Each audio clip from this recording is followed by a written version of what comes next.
of Fox Sports. We are Fox Sports. We are San Diego. June Boone, not a June swoon for Myers.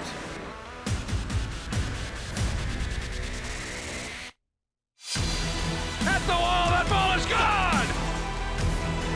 Machado, an opposite field home run.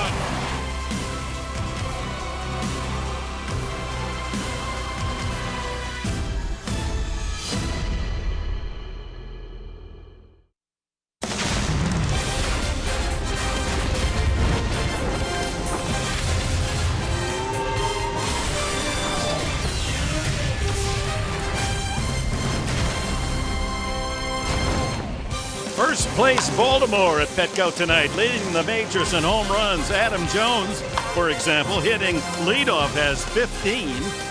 And for the Padres, Matt Kemp will hate to see June become July. 337 this month for the Padres RBI leader. As we welcome you to Petco Park, Mark Grant, Dick Enberg, pleased you're with us tonight. The start of a 5-game homestand, Orioles 2 and then the Yankees 3 on the weekend, and Baltimore with a 4.5-game lead, top the American League East over Boston. Yeah, it's all about the bats for the Baltimore Orioles. That's been a big key in this series, the 2 games here while they're in San Diego. The offense for them, try to keep the ball in the ballpark. We'll see how Eric Johnson does tonight. Well, not only the home runs for them, but how about the home runs for Will Myers hitting 10 in June? Yeah, Will Myers is really swinging the bat well. I think here at Petco Park, when you look at the numbers, I think with the way he's swinging the bat now, he can put up these numbers at Yellowstone Park. 337 average, 11 home runs. So what do you know about Will Myers and his swings and the results? Using the whole field. This kid is so big and strong. Once he gets that shillelagh up and going, through the zone, squares it up, they're going to fly. And then Manny Machado. Oh, Manny Machado, only 23. Can he only be 23? Well, this kid, 2-time Gold Glover, 2-time All-Star. He's a career .281 hitter. He's going to be a perennial All-Star.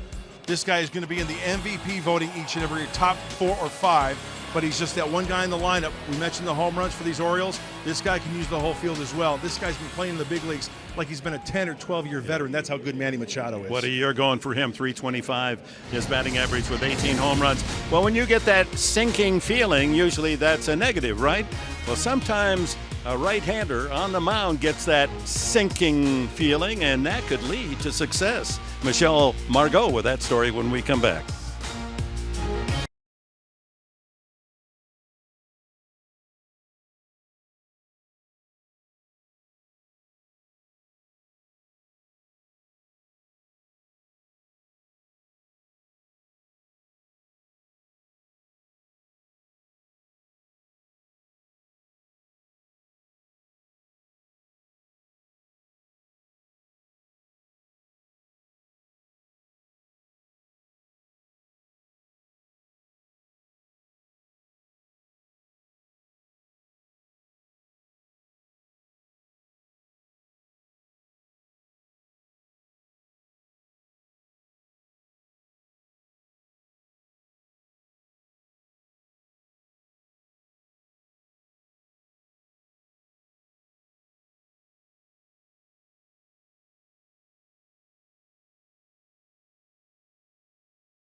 Park, where the Orioles are about to take on the San Diego Padres in some interleague play. Well, on the hill for the Orioles is Ubaldo Jimenez, and on the hill for the Padres is tonight's starter Erik Johnson, who struggled a little bit when it comes to opponents hitting home runs off of him.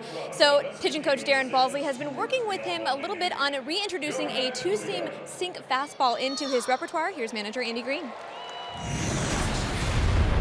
You know, you're hoping to see some progress in where he's been the last few times. I think he's done a lot of really good pitches. He's paid for his mistakes. His mistakes have been kind of out over the plate to really good hitters, and they've hit him out of the ballpark. Had some tough luck last time with some ground balls through holes, but I think we did a lot of work in the last 5-6 days working on movement on the fastball, trying to get some sink to it, not have it play so straight. A little adjustment with the slider, trying to get it to break later. But more than anything, just see him out on the mound competing with great body language, trying to win a baseball game for us. And Balsley did say that we should expect about 25% of tonight's pitches to be that sinker that he's been working on. When we come back, first pitch with Ubaldo Jimenez on the hill for the Orioles and Erik Johnson for the Padres next.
By Petco, your complete pet store. By Jerome's Furniture, proud sponsor of the best seats in the house. And by SeaWorld, enter tonight's keyword, glove, on the Ways to Win page at foxsportssandiego.com. Another beautiful San Diego evening this Tuesday night as the Padres open this brief two-game series against the Baltimore Orioles. The Orioles 4.5 games in front of Boston in the American League East, and here is their lineup brought to you by Hyundai. They'll lead it off with San Diegan Adam Jones. All of these fellas hitting in double figures in home runs, or so it seems. They lead the majors. Jonathan Schoop at second base. Manny Machado, after the 4-game suspension, back in the lineup.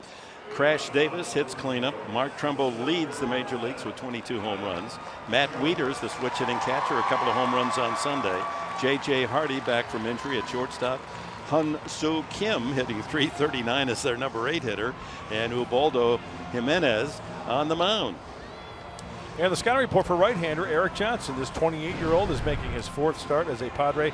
He's got the sinker, the slider, the changeup. We heard Michelle Margot talk to Andy Green and Darren Balsley. Keep an eye on the two-seamer, and he's got to work the corners. He's got to stay out of the heart of the plate, especially against his Oriole team. They like to swing the bat.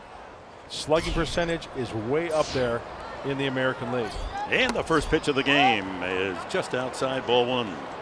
To show you how good this lineup is, For Buck Showalter, Adam Jones, a leadoff hitter with 15 homers and 48 runs batted, and he's not been hitting top spot all year. And he drives one deep to right field. The very first pitch of the game is in and over the fence into the home run deck. Didn't take long, did it? Erik Johnson, who's given up 7 home runs in his 3 starts, on the second pitch of the game. Jones takes him the opposite way, and the Orioles have an early 1-0 lead. Well, it looked like a fastball that caught the outer third of the plate, and Adam Jones showing the opposite field power. Boy, the barrel of that bat staying through the hitting zone for quite a long time. Very level swing from the local kid. They love the fastball, this Orioles team, so you better spot the fastball. That's evident. First ball hunting is Jonathan Schoop, a sacrifice or a sagging fly ball, and second baseman Shrimp out to make the catch. Boy, these Orioles not wasting any time. They're going after the first pitch, and here's the Padres defense, brought to you by your San Diego County Ford dealers. Dickerson. Alex Dickerson in left field, just called up from El Paso, with Upton moving over to center field and Kemp in right. Solarte, Ramirez, Schimpf and Myers on the infield. Bethancourt has the mask tonight. He's doing the work behind the plate for Erik Johnson. 1 out. Jones' 16th homer of the year, before the fans really had settled in their seats. 398 feet. And here's Manny Machado. He has 18 homers. 325 average. Number 2 in the American League in slugging percentage. Fouls that away. One other thing I'd like to keep an eye on tonight with Erik Johnson, now there is his velocity. Last time out, 87-88 on the fastball. So you better make sure, especially against a guy like Machado with 18 home runs, you got to work the corners. 4th start for Johnson. Came over from the White Sox in the James Shields deal. 2-1. Tony Randazzo behind the plate with Titchener, Miller, the crew chief, and Knight on the bases. Up the middle, ranging to his left, can't get there. Ramirez, base hit Machado. Finds the hole up the middle, and with 1 out, that brings up the first baseman, Chris Crash Davis. Well, why is Manny Machado so good? Well, it's something that we're going to keep an eye on, not only this game, but game tomorrow in this series. His plate coverage, stay tuned. That's called a teaser, because we're going to talk about Manny Machado later in the telecast, so stay tuned. Cleanup hitter Davis, to show you how good this Baltimore lineup is. 18 homers and 50 runs batted in, but doesn't lead the club in either category. The man behind him does. 240 is average, also leads the team in strikeouts, and takes strike 1 at 88 miles an hour.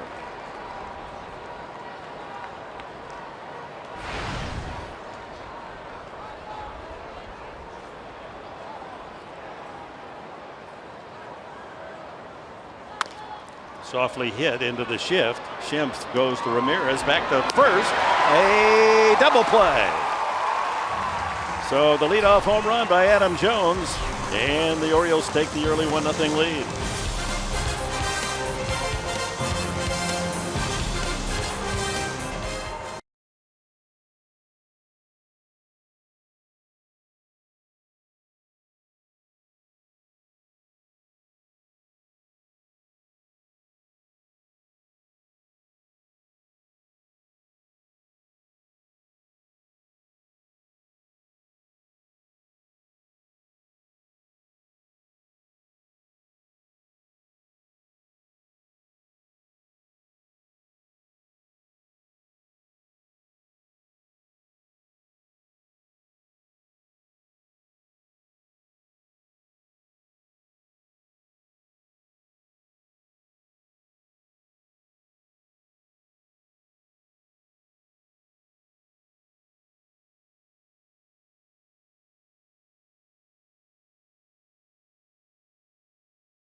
End of June, on our way to July. We welcome you back to Petco and the Padres lineup. Here it is, brought to you by Toyota.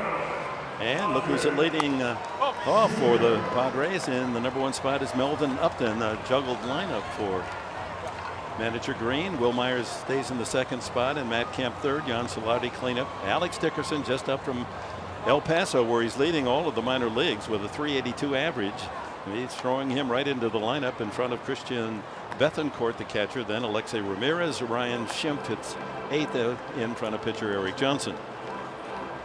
Ubaldo Jimenez was in the bullpen earlier. We saw him start in Baltimore. He makes another start against these same Padres. The scouting report, he's got that funky delivery, very herky-jerky, and command can be an issue, not only out of the zone, but within the zone as well. He was successful, defeated the Padres in the game at Baltimore. But listen to this. On the road this year, he's 0-5 with an ERA over 10. So hopefully the Padres will keep that negative statistic growing for this 32-year-old veteran right-hander.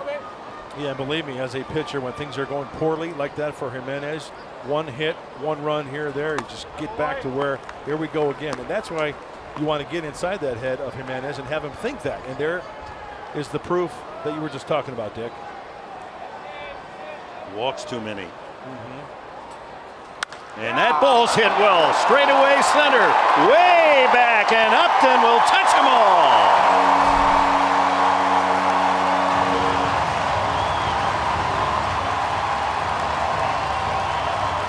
Well, how about that? The 2 leadoff hitters homer here in the 1st inning. Haven't seen that for a while. Upton with his 12th of the season, and that ties it at 1. Melvin Upton Jr. says to Adam Jones, anything you can do, I can do better. 2-seamer, oh, right down the middle. Knee high, drop that head, and listen to this. Yeah! Head is on it. As soon as that ball hits that bat, that head is down. The extension of the arms, the power from the legs, like a cue ball off a tile floor. Will Myers, the club leader in home runs with 17. 323 on the month of June with 10 of those home runs this month.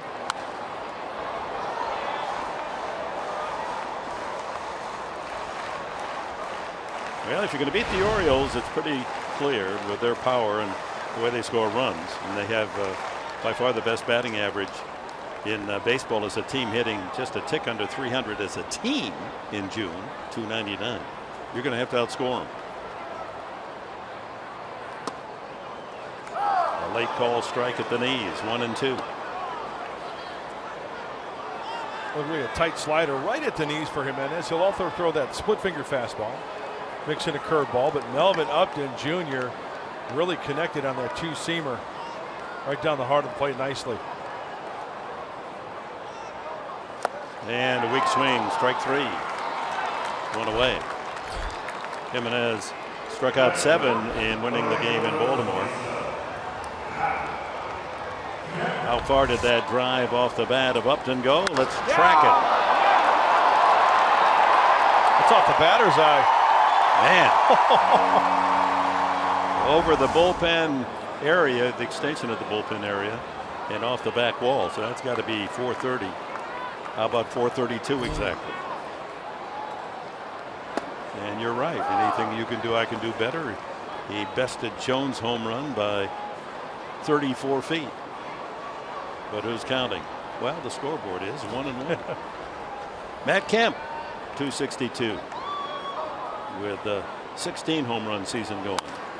Fly ball back at first. That's going to be a tough play unless Davis can get over there, and he can. Was high enough for the first baseman to roam in fair territory. Made the catch for the 2nd out. The Baltimore defensive alignment, Kim in left and Trumbo in right, with Jones patrolling center field. He's a Gold Glover. Machado and Hardy on the left side. Scope and Davis at 2nd and 1st. Wieters behind the plate for Jimenez.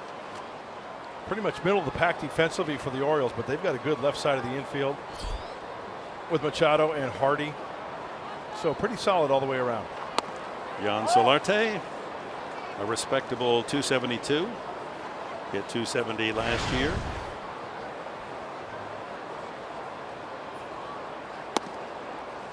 One and one.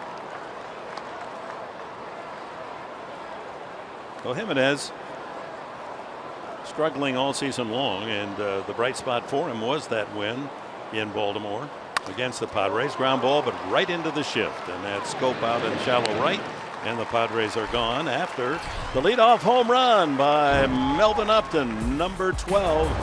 A long distance shot of 432 feet to tie it up at 1.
It is all tied up at 1 heading into top of the second. Well, an integral part of the All-Star festivities is, of course, to see the league's top prospects come together for the All-Stars Futures game. And this year, 3 of the prospects are Padres prospects. Outfielder Hunter Renfroe will represent Team USA, and Carlos Asuaje and Manny Margot will be on Team World. Manager Andy Reid says he's very excited to see these guys out there and represent the Padres. And also a quick note, Moises Alou and Trevor Hoffman are this year's manager.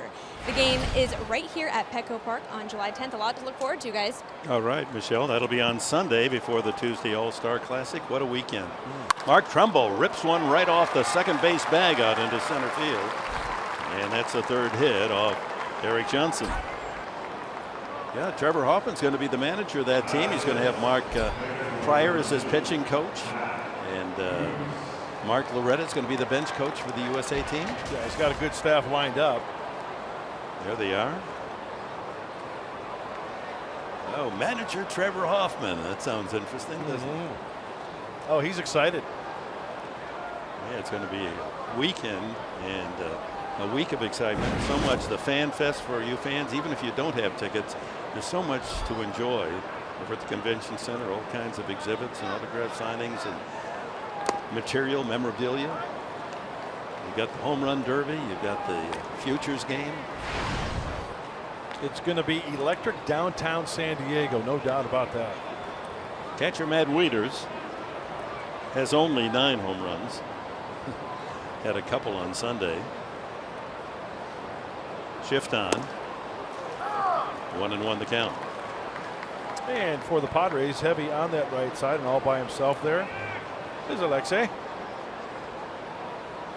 Orioles with a 5-game winning streak. It started when they won the second game of the 2-game series with the Padres in Baltimore and then swept Tampa Bay 4.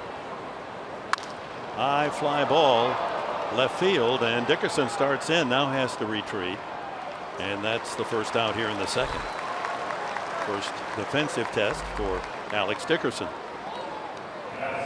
J.J. Hardy, the shortstop, is next. Well, plain and simple, Dick, for this Baltimore Oriole team, they like to hit home runs. They hit a lot of doubles. Their slugging percentage is first in the American League. So You got to work back and forth. If Erik Johnson can hit his spots with his fastball and change speeds on the changeup, they take your chances. Avoid the sweet spot is a big key against this Oriole team.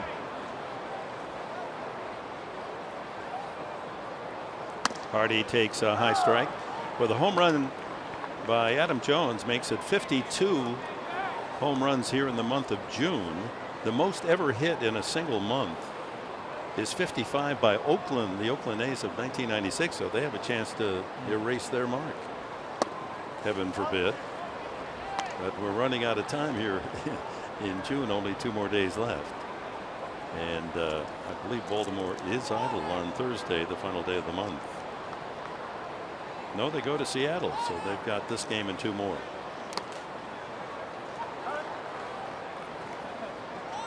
Four-game series against the Mariners following the 2 games here for the O's. 2-1 the count. Well, they got it clicking offensively. 5-game winning streak, hitting .355 during that time. 11 homers. 38 runs scored in those 5 games. Foul back.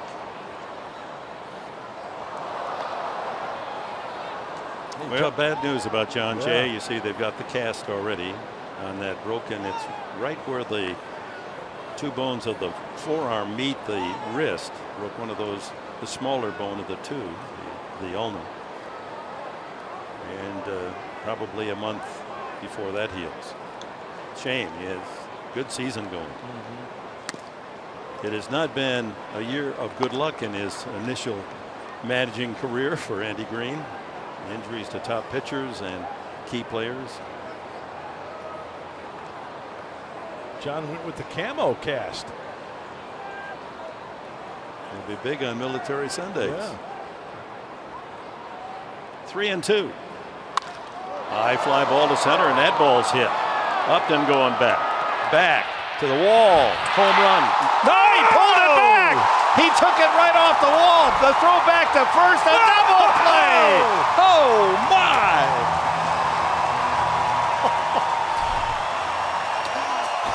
Melvin Upton has hit a home run and has now stolen one. That ball was over the wall on the backside, and Upton reaches over, and look at this catch. Oh, and then a great throw to first and a double play.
The Bill Howe play of the season. And here's Alex Dickerson on his return. Not only a brilliant catch robbing the home run, but then a fantastic throw from center field to complete a double play. Well, we're just an inning plus into this game, and Melvin Upton's had himself quite a start. Swing and a miss by the former Poway High School star and Indiana University Big Ten Player of the Year. That just happened. That's all Melvin Upton Jr. And how about the accuracy, as you mentioned, Dick, of the throw? The two-hopper to Will Myers at first base after that spectacular catch. Foul tip, and Dickerson strikes out. So here's the whole package for you. It looked like it was gone from our angle, and look at the throw. 1 hop, 2 hops, 3 hops for the double play. Is that any good? Well, these fans who came out for this opener Tuesday night, even the Baltimore Oriole fans, just stunned by the brilliance of that effort. Christian Bethancourt takes ball 1. Bethancourt getting a rare start. Done a good job with the bat and the arm. 267 with 4 homers.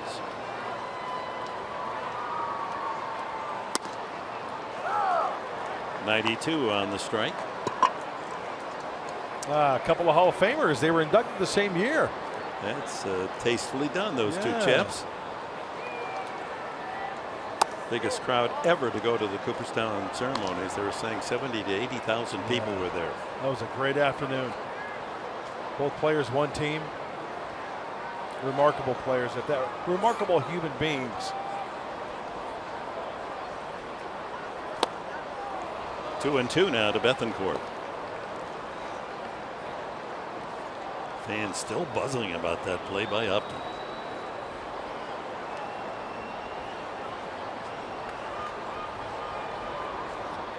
That was perfect timing. I mean, everything. Well, Upton has played left field as well as anyone in the National League.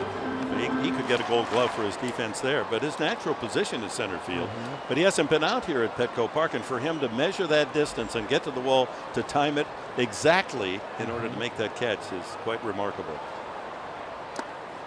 You know, we've seen balls caught at the top of the wall, and you kind of question yourself, oh, would it have bounced over? Would it have hit in front and maybe come back into play? That was a no-doubter about that. Was a snatch it back. It was on the other side. Yeah. Yes, it was. 3-2 now. And ball 4, too low. First walk by Jimenez, who is 3rd in the American League and most walks. Actually tied for 2nd now with 41. A look at the keys to the game, fans. Brought to you by your San Diego Honda dealers. Who better hit Ubaldo? See where I'm going there? A lot of hits to innings pitched, a lot of base runners. Hopefully a lot of traffic on the bases for the Padres, and keep Orioles in the cage. No home runs. We've documented it many, many times. In Baltimore, #1 in home runs in the American League. They can hit the long ball, the slugging percentage, so keep them caged. Coop them up, huh? Yeah. It's going to be tough to do, but we'll see how right-hander Johnson fares tonight as Alexei Ramirez steps up.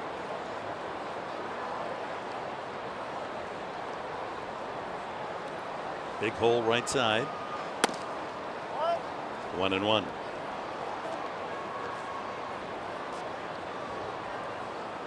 Second baseman Scope shading over toward second, but first baseman Davis anchored at the bag, so a hole there on the right side.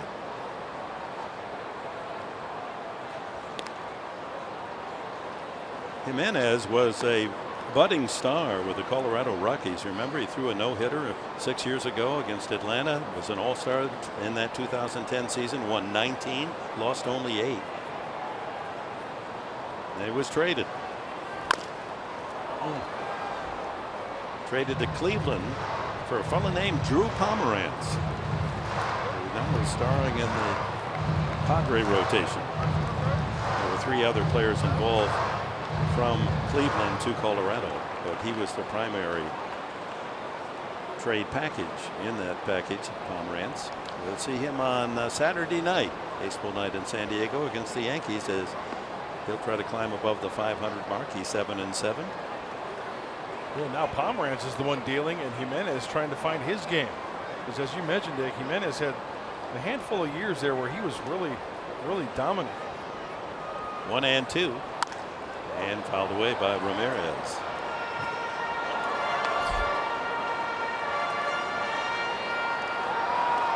Oh, we have a moment because it's fresh in our mind. The anthem tonight sung by the Dance and Party Band, Sensation Show Band here in San Diego. What did they do? Harmonizing, beautiful job. Outstanding. I love it when that song, the Star Spangled Banner, is sung the way it's supposed to be sung. Runner goes. Ground ball up the middle. That'll keep him out of the double play. Hardy across for the out, 6-3. Bethencourt moving into scoring position for Ryan Schimpf. Well, tonight's cold hard facts are brought to you as always by Clean Crisp Coors Light.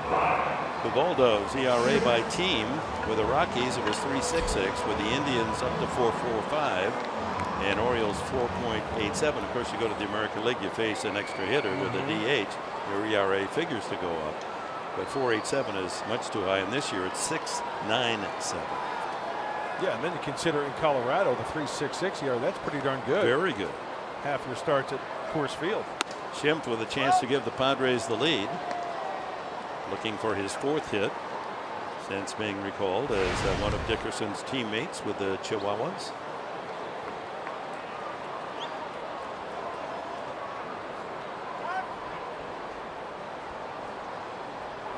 Nice article in the UT today featuring Schimpf and his struggles as a lifetime minor leaguer. Starred LSU. Late on the swing there, 1-1.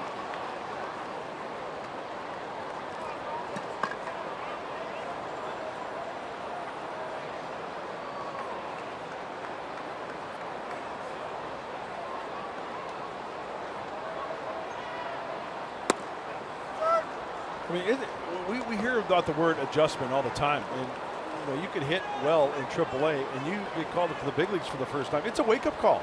I mean, it's big time adjustment. You're facing the top 5 guys of that organization in the rotation. It's not a guy who's on the way out.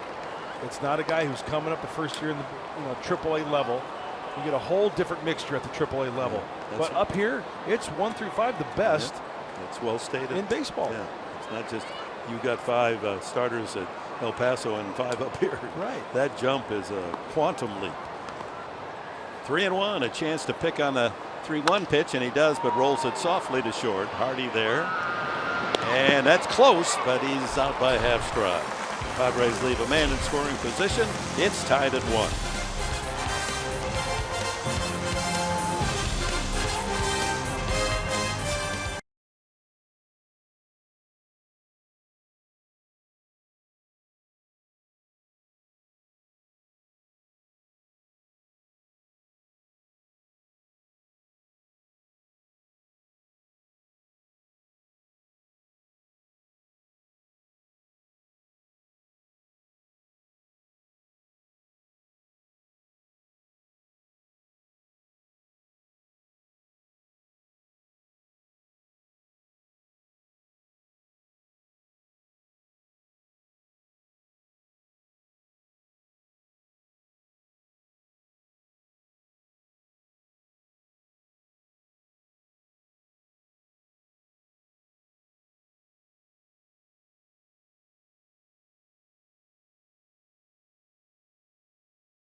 It's all tied up at 1 heading into top of the third. Now, if you're wondering why John Jay isn't in the lineup today, he was placed on the 15-day disabled list with a right forearm fracture. There you see that injury. In correspondence, the Padres called up Alex Dickerson from AAA El Paso. You got to love that camo cast. Also on the injury front, Andrew Kashner made a rehab start in High A Lake Elsinore tonight. He threw 38 pitches in 3 innings, and Andy Green says he'll be back in the rotation soon, guys. Boy, that's a good outing for Kashner. His first time in a live game, albeit a level, but 3 innings of work and allowing only 1 hit, no run. So Kashner might well be one of the pitchers on the weekend against the Yankees. We're certainly on the trip next, where the Padres go to Arizona and then to Los Angeles. Yeah, the big thing with Andrew, remember, it was his neck and the top of his shoulder area, how he responds and how he feels tomorrow. Line drive, carrying, and Upton makes another dazzling play. Hyun-Soo Kim feels the defensive wrath of the Padres center fielder. Not spectacular like the home run robbing catch, but this is a solid catch just off the grass top. What can't he do? Going out, coming in. Expect a good play in either of the gaps tonight with Melvin Upton Jr. out there in center field. It's a highlight show so far. Follows at Padres Live, the postgame show. Mike Pomeranz has nothing to do now. He just has to cue up anything that Upton. Anytime Upton's up there, just play what he's done tonight, and you got your show. He's making it easy for those guys, making it easy out on the field as well. Ubaldo Jimenez. And he swings the bat and slices that one foul down the right field side. How does Melvin Upton Jr. not catch that ball? I mean, Come forget on. about it. I mean, I thought he was having a great night. He's got to be all over that ball. It's fun to watch, that's for sure.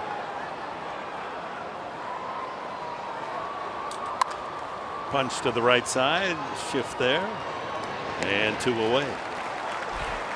Top of the order, and home run hitting Adam Jones. And the Arco top tier player profile features Adam Jones. April and May slugging away at a lowly 234. Then comes June and a 315 average and 10 home runs, matching Will Myers' home run total. Just Mr. Consistency, Adam Jones. I mean, what a day it was for him the day he was traded from Seattle to Baltimore. I mean, nobody knows what their future is going to hold, but he has made quite a home in Baltimore. A regular, a fan favorite. Just a good, solid career all the way around. And a big-time personality. Great kid. San Diego Morse High School. So you know he's got a lot of folks here cheering him on, and he wants to impress, and he's done that already with that home run to right center field to open the game. Normally would hit down 2-3 in the order, and they moved him up when Machado went on the 4-game suspension. Showalter said, well, let's put Jones in the leadoff spot. He said, hey, I'll hit anywhere, and has proven that. 0-2 the count. Goes after the high limb. You know the amazing thing about Adam as well, he's only 30 years old. He's been around so long, came up at a young age, that you would think he's like 33-ish. He's only 30. He's got some good years still ahead of him.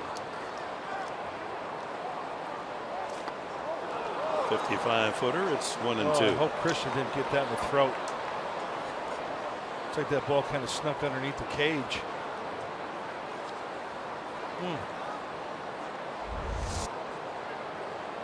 Got to bury that mask, and just caught the right side, got underneath a little bit. Collarbone area looks like.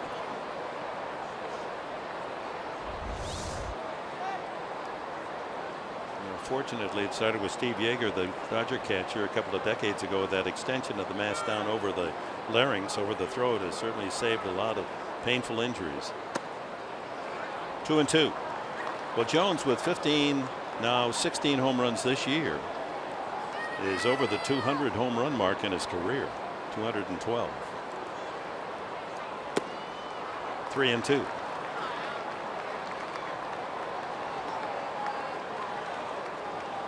He was a first-round pick out of high school by the Mariners.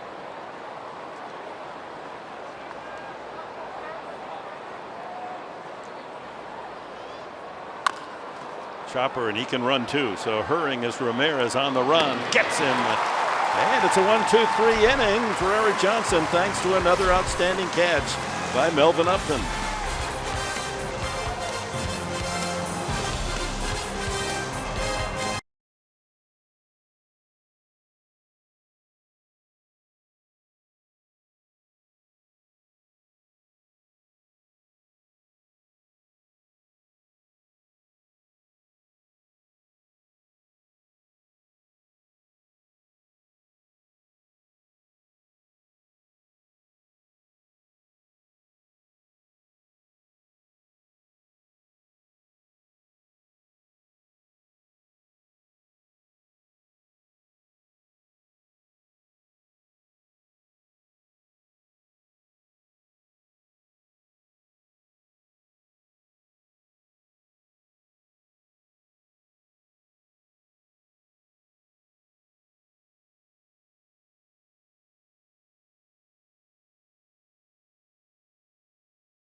Here's the latest update on the balloting for the National League All-Star team starters. In the outfield, Cespedes, Harper, and Fowler of the Cubs, and lots of Cubs there. Russell and Zobrist up the middle. We'll recheck that as action continues. Bottom of the second, and a swing and a miss by Johnson. He's 0 for 3 as a Padre with the bat, and then Upton and Myers to follow.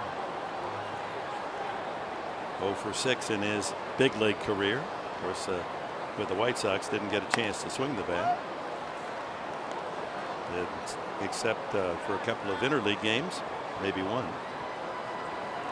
Will Myers coaching up Melvin Upton. 1-2.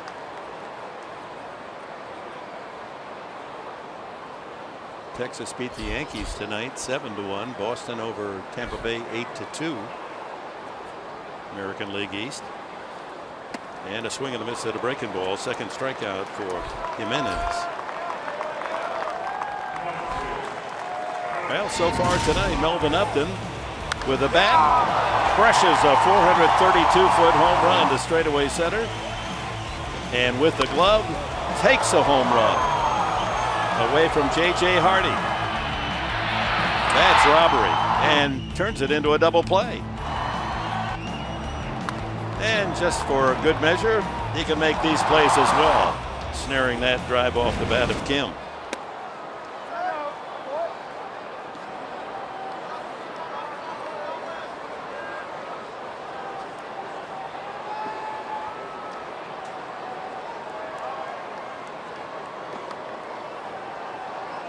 That the third strikeout for Jimenez. Well, you see Melvin on that swing had the right idea, trying to wear out right center field.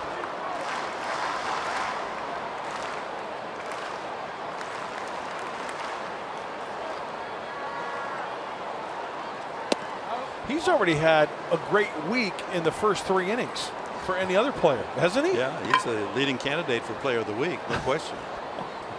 My goodness, we're only in the 3rd inning. 2-2 now. And he's done 3 great things.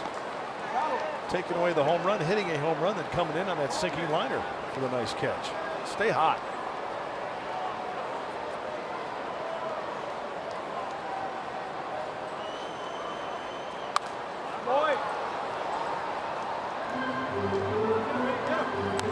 Off the facing of the Jerry Coleman Media Center.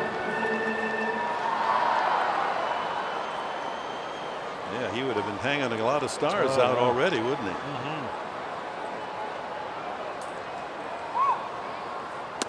Got him with a breaking ball. A couple of strikeouts to open the third for Ubaldo. And that'll bring up Will Myers. He struck out the first time.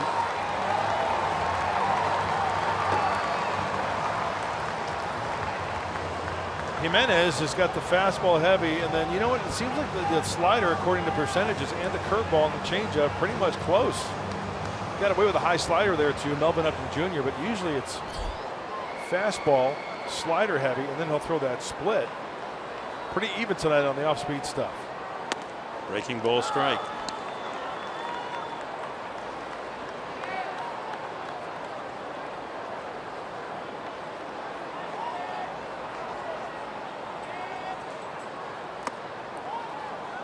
A ball and a strike. A reminder, fans, tomorrow's game, a day game tomorrow. 12:40 start. We'll be on the air at noon. Padres Live, the pregame show here on Fox Sports San Diego. Just a 2-game series. Off day Thursday. Yankees in Friday, Saturday, Sunday.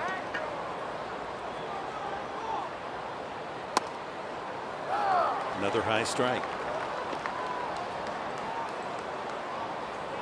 Myers loves the home cooking. Well, the one thing I look at road games, you look at the ballparks in the West. Arizona, Denver, hitter friendly, but only 211 for Will Myers this year on the road. He had the one huge game on the road trip in Cincinnati when he knocked in 5 runs.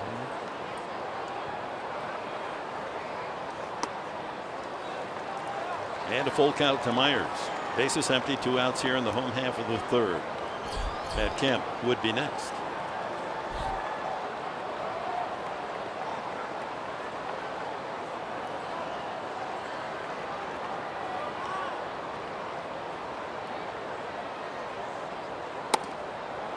And inside, ball 4. Second walk from Jimenez. Brings up Matt Kemp. Popped up his first time back at first.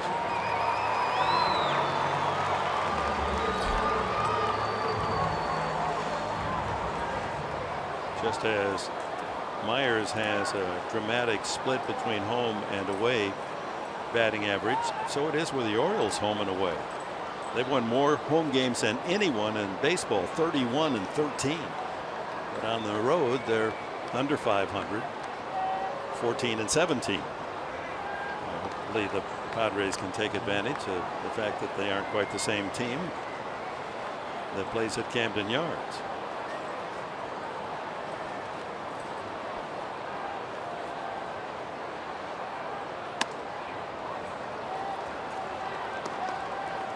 Time now for Quicken Loans, Rockets Arms. Strikeout leaders back 6 years ago. Lincecum, Halladay, and there's Jimenez with 214. I mean, he just had a fantastic 2010. Yeah, had a little bit more velocity. The breaking ball was a little bit sharper. Runner goes. And Myers has another steal. His 11th. Well, as I mentioned earlier, Jimenez sometimes takes a long time to the plate. High leg kick, herky-jerky delivery to get that ball towards home plate. Good move, high leg kick, bad throw from Jimenez, down and away for Matt Wieters. And he kind of yanks it, the short hop, and Will Myers into scoring position. He said he wasn't going to slide head first, but he can't break the habit.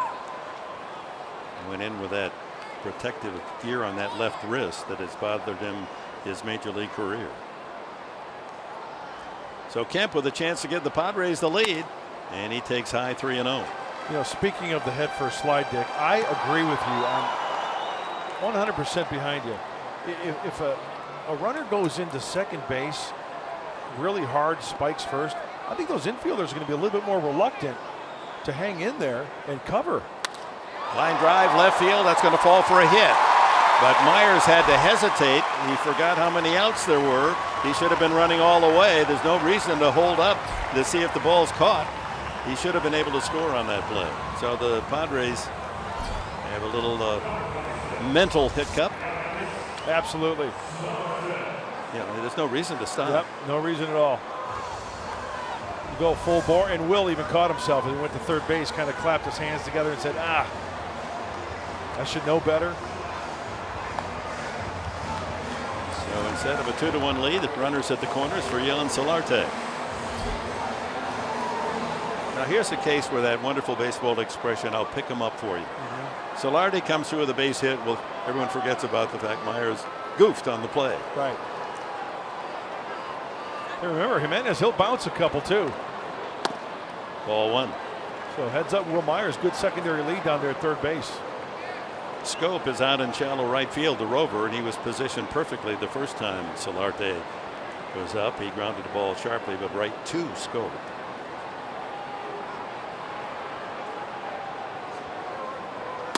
Inside again. Oh, got the call. Just hit the black on the inside edge. 1-1.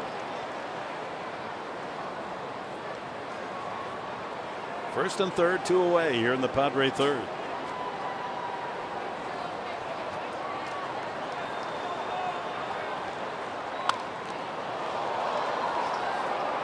Oh, I think Jan Hervis had one thing in mind on that last swing.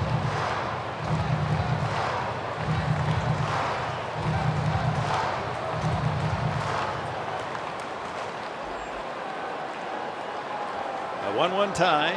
Myers at third. Kemp at first.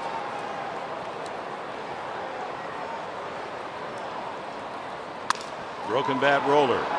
It's the shortstop Hardy over there to make the play.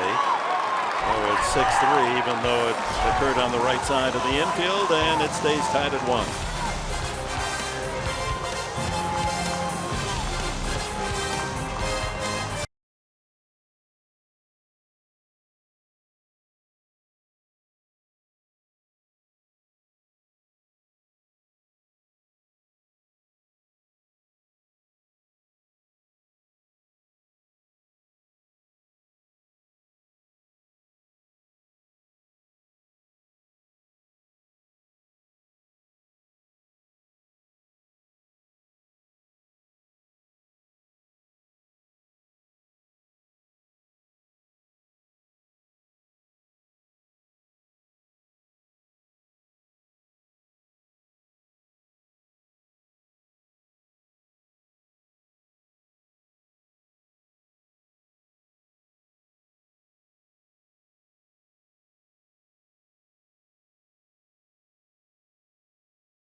Trucks, tools of the trade. We're going to focus on 23-year-old Manny Machado and his plate coverage. Look at this kid. Why does he hit like he does, hitting 325, 18 home runs?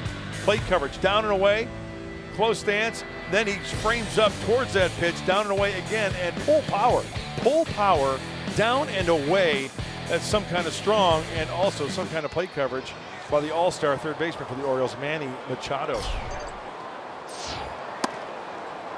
Top of the fourth inning, tied at 1. It'll be Scope, Machado, and Davis for the Orioles. 9-game hitting streak for the young second baseman.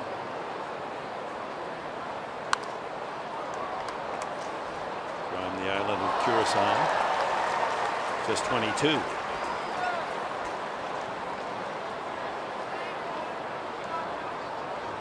Souvenir baseball, the automatic smiles.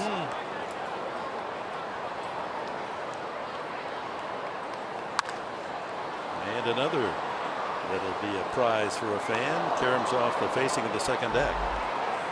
Well, they've got out the yardstick, that special yardstick that the measurement of home runs is only an estimate, but they've added some more feet to the blast by Upton. Ground ball past first. Myers playing off the bag, and here goes Schoop. He's going to go for two. Here's the throw by Kemp. Going to be close, and it gets away. Backed up by Solarte and backed up by Dickerson. Heads up play by the left fielder.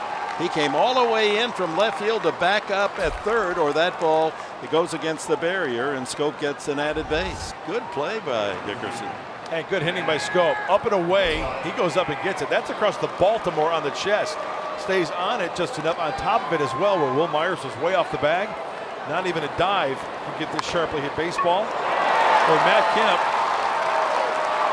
spins towards the glove hand side, gets some momentum. You know what?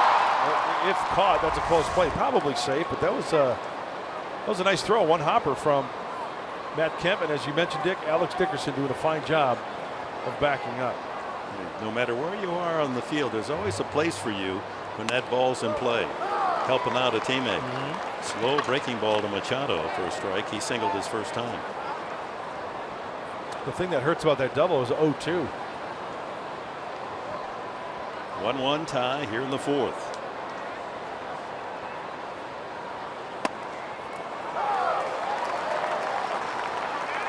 Eric Johnson going soft on Manny Machado. First pitch curveball, second pitch slider to quickly get ahead 0-2.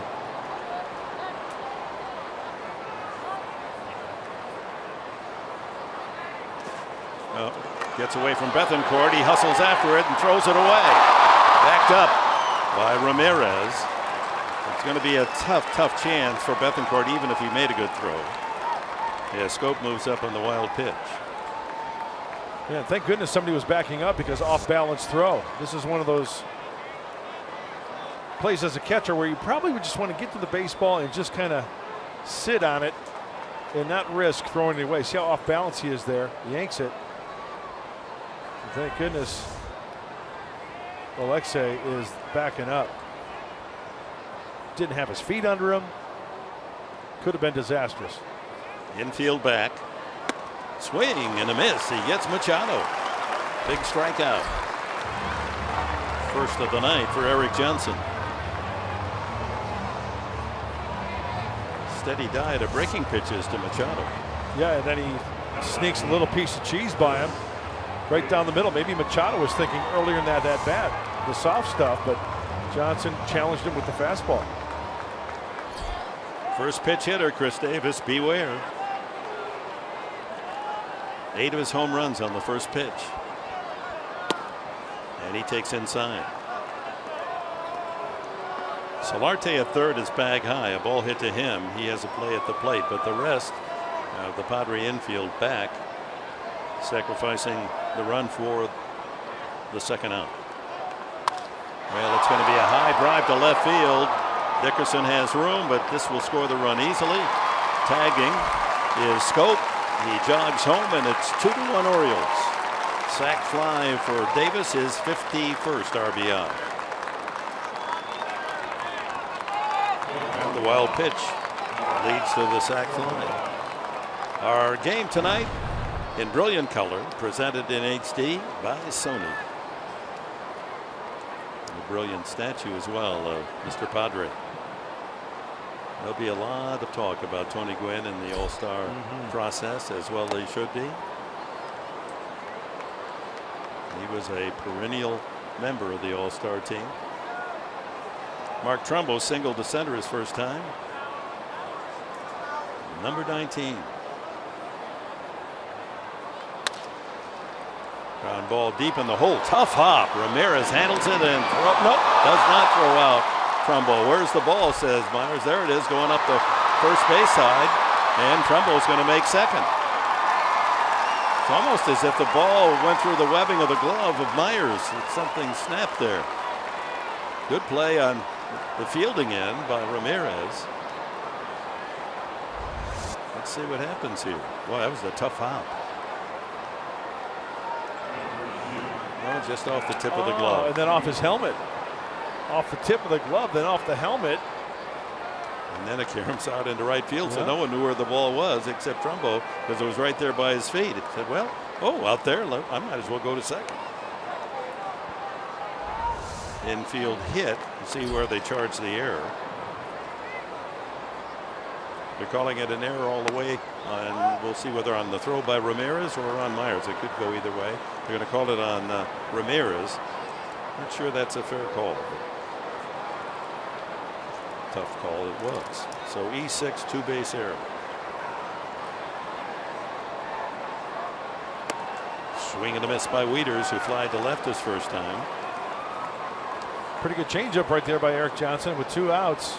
Wieters doing a fine job with runners in scoring position. 2-1 Orioles here in the 4th.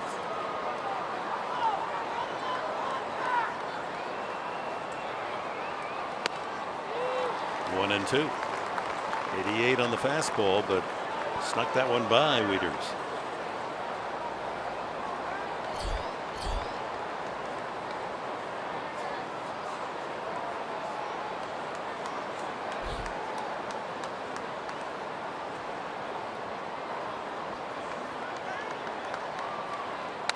Ground ball, just foul. Well, one thing is for sure, I've been trying to keep an eye on the 2-seam action, the sinker from Erik Johnson. But the one thing that really sticks out tonight early on is that changeup. He's throwing a pretty good changeup. We just saw another one right there. Yeah, we didn't see that pitch that often, certainly the first 3 outings as a Padre, and Darren Balsley has been coaching him up. So far, 2 runs on 4 hits.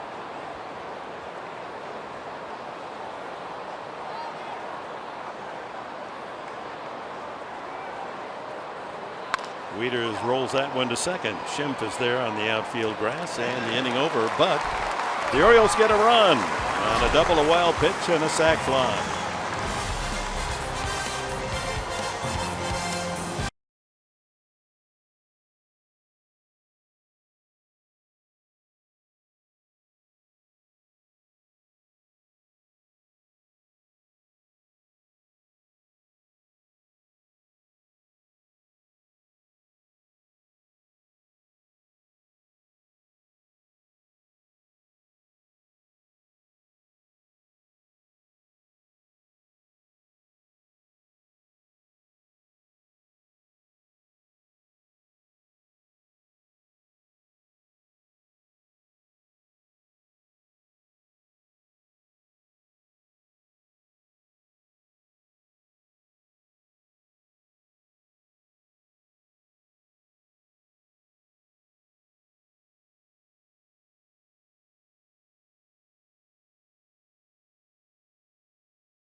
To July 12th, the All-Star game. Here's the latest on the American League All-Star starters with 4 Red Sox there. Bradley and Betts, the corner outfielders. Ortiz, the DH, and Bogarts, the shortstop. Manny Machado's the leading vote getter at third. Altuve of Houston at second. Hosmer and Perez at first, and behind the plate for the Royals. And Mike Trout out in center field representing the Angels. You know, that's a pretty darn good lineup. And you know what the shame of that is? One of those guys is going to have 2 of those guys are going to have to hit 7th and 8th. Yeah. Isn't that a shame? Yeah, that's why if you're the starting pitcher, you hope to retire the first 6 in order. Right. High drive to right field, but it's sinking. No, it's over the head of the right fielder, Trumbo. And on his way to second is Dickerson. He's in there. Oh, he left the bag and he's out. Oh, my. He had a double, but in making the slide, his momentum took him off the bag. They'll call that a single and a 9-6 putout. Boy, that was like a golf shot right over the head of Trumbo. Some serious extension. Trumbo plays the carom perfectly. But sliding a little bit, trying to get the old claws out. Terrible feeling. Yeah, you know in the cartoons when the claws like are in the ground and you see the marks there? Couldn't dig those claws in too deep to stay at second base. Nice try though, Alex. Way to swing it. That was a bullet to right. It's an example of why he was leading the PCL with a bat. Hitting .382 with 10 homers and 51 runs batted in, earning the call-up. Bethancourt walked his first time.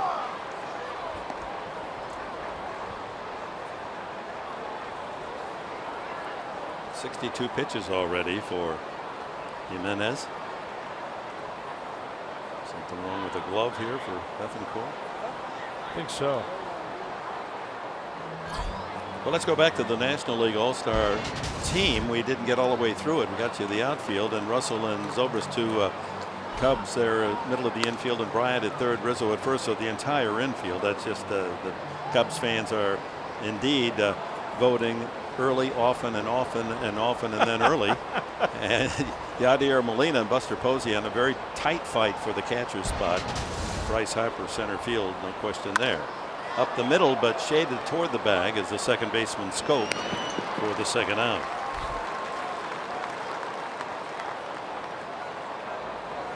And you can't blame Cubs fans. They've got a terrific team and a great season going, but I mean it's obvious that some of those players aren't deserving as starters, but other players behind them are going to have to be patient. The rule is the rule. Ramirez grounded to short his first time. Yeah, it's, in a lot of cases it's the market. It becomes a popularity contest.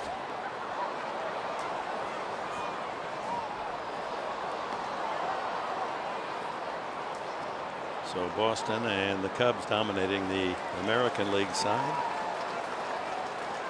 Boston the American and the Cubs the National.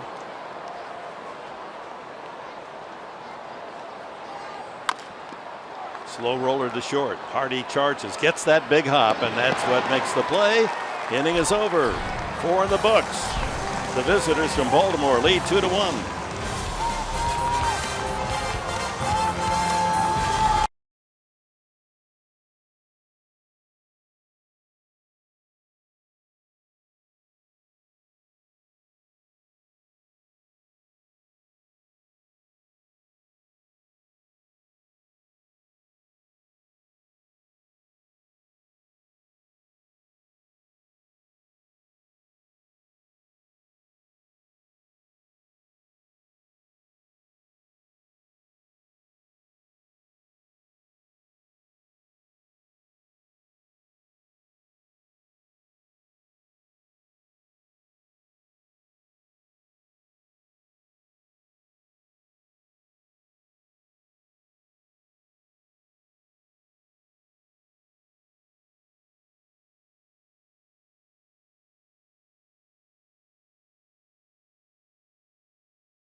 Go back to J.J. Hardy in the second inning with a man on, drives one, thinks he has a home run, but Melvin Upton takes it back and then fires a perfect throw back to first for an unusual 8-3 double play. Look how far over the wall that Upton went, and just the contact of that wrist against the top of the wall could have jarred the ball free from the glove, but did not. A sensational catch.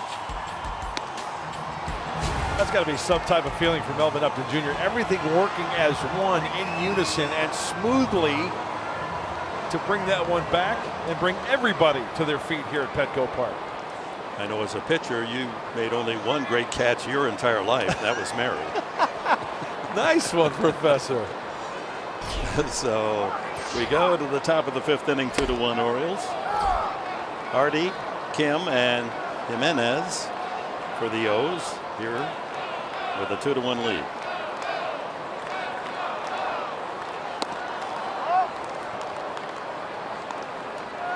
Pretty good pitch. 1-1.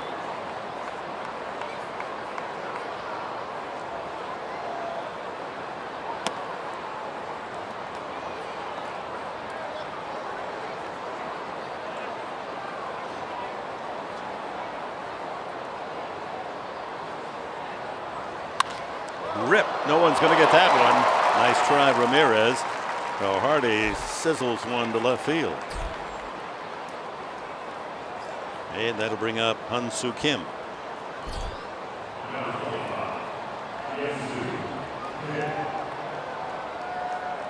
Fifth hit allowed by Johnson.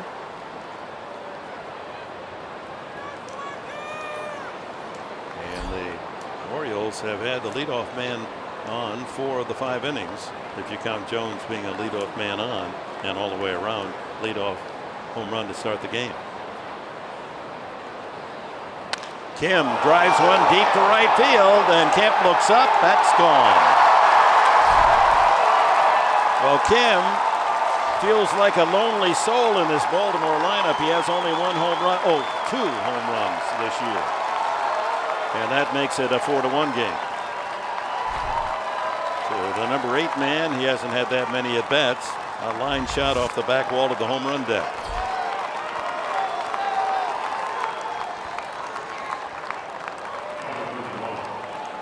Well, first pitch, Hunting, the fastball.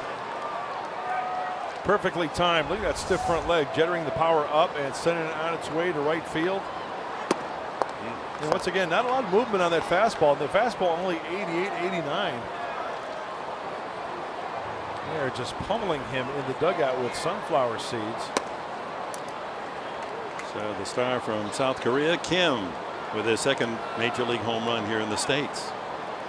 And Eric Johnson, now in 4 games, has allowed 9 home runs.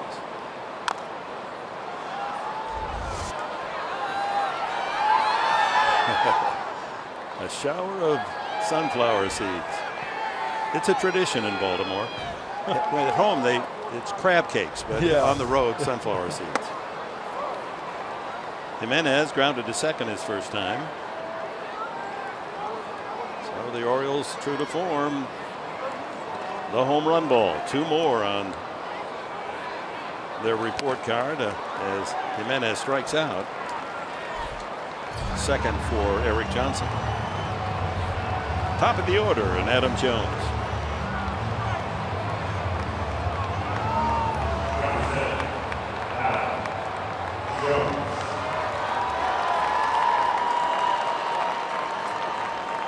They measure Kim's home run at 380 feet. That got out of here in a hurry.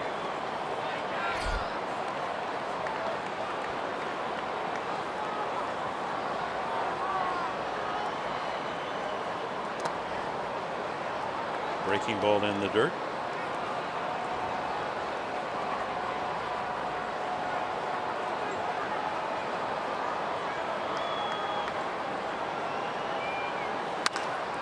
Line to right. Kemp goes back and makes the catch. That ball taking off, and Kemp needed a full stretch to deny extra bases from Adam Jones. David Ortiz, Bryce Harper, Mike Trout, and all the baseball superstars come together for the prime time event that will light up the summer. The MLB All-Star Game from San Diego, July 12th, only on Fox. 2 weeks from today, tonight rather, the All-Star Game here in our great city, the 3rd time we've hosted the Classic.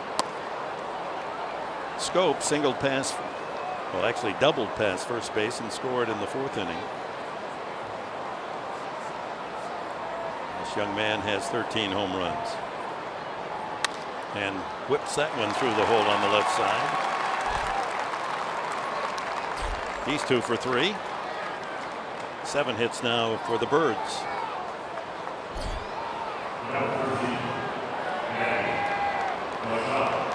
Manny Machado, a single and a strikeout.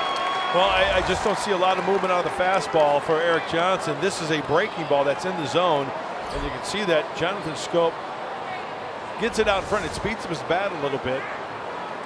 Looked like a slider out of the hand of Erik Johnson. He puts it through the 5.5 hole. Aaron Balsley. This might just be a reminder. Last time he pitched to Machado, used a lot of off-speed breaking stuff and struck him out eventually. Yeah, you're right. He went soft early. Curveball, slider, and then eventually put him away with the fastball. So it'll be interesting to see Machado with his success at the big league level the last couple of years. What adjustment does he make? This at bat, does he look soft and then go to hacking right out of the chute?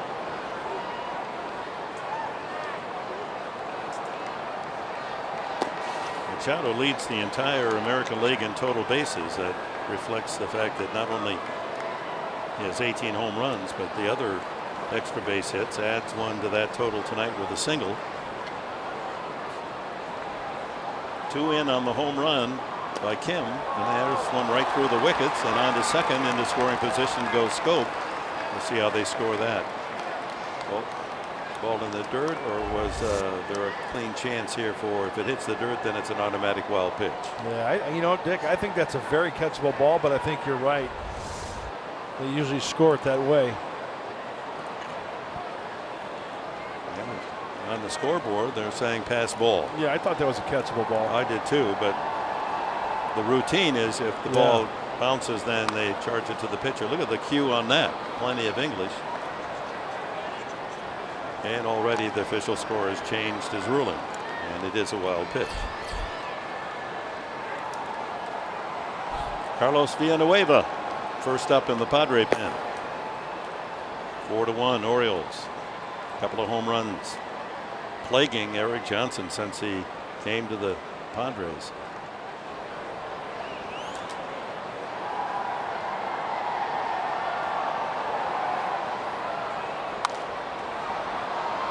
Nine home runs in 3.5 games. 2-2. To the Orioles' young star at third base. The more you watch him play, offensively and defensively, it looks as if the fellow upstairs created 2 of them alike, Arenado and Machado. I mean, they're just the way they swing the bat, the way they handle themselves. Punches that one off the glove of Johnson, and Schimpf backs it up in time for the out. 1-4-3 on the putout. 2 more, though, for the Orioles. We're at the halfway mark in this one.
Sign up for the new Padres Club Card today.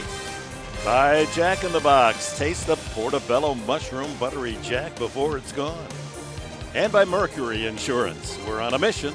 Save you money. Log on to mercuryinsurance.com today. Bottom of the 5th. The Padres trailing 4-1. Bring up Ryan Schimpf. Eric Johnson spot, but we see Alexi Amaristas in the on-deck circle. And then Melvin Upton, the leadoff hitter. Schimpf grounded to short. His only at bat against Ubaldo Jimenez, and he's been staked now to a 3-run cushion as he goes to work in the 5th inning.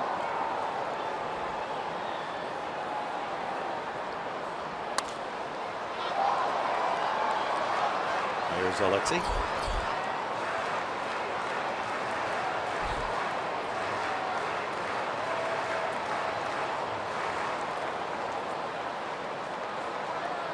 Shift on for Schimpf. Only Machado on the left side. Just outside, 2-2. Tomorrow, the day game, it'll be Christian Friedrich, 4-2 on the mound for the Padres. The left-hander will go against Giovanni Gallardo, former Milwaukee Brewer, now wearing the orange and black of the Baltimore Orioles. Considerable number of orange shirts here at Petco tonight. Right field and hit well. Trumbo gets back in time. One away. Trumbo was kind of fooled at first. That made up the difference on that one. Hung up in the air just long enough for Mark Trumbo to make the catch. So Amarista a chance to pinch hit. Coming off the bench, Alexei is 0 for 6 this year. 263 overall. So Eric Johnson goes 5 innings, gives up 4 runs all earned, 7 hits, 2 of them home runs, no walks and 2 strikeouts.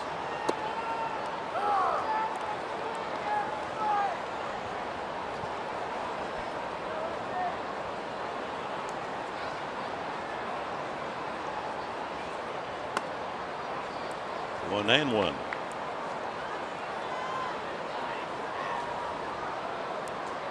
And that is fashionable. Both of these women. Yeah. Like the idea of the San Diego there in her bonnet.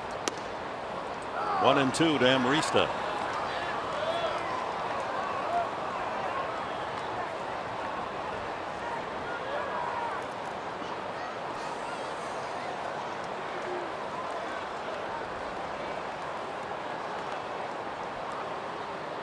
Swing and a miss. Fooled badly, and that's number 4 for Jimenez. And how about a rooftop shot? That's brought to you by Pinnacle on the Park. Well, anyway you look at this gem, which is Petco Park, it's always pleasing to the eye. Those are some sweet ducats up there as well. Yeah, that's at the top of the Western Metal Supply Company building. Yeah, you get a social sparkler. You have a chance to roam around a little bit, meet some new friends. Play left field. Yeah. Melvin Upton, the 444-foot home run to straightaway center field his first time. He struck out swinging the last time. Jimenez now with 5 punch-outs.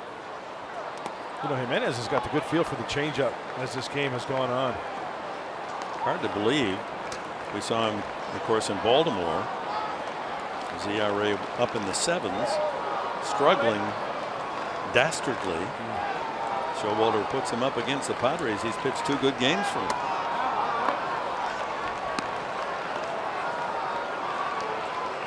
In Baltimore, won that game 7-2, gave up just 2 runs and only 4 hits in 6 innings of work and struck out 7. And on 4 pitches, he walks Upton.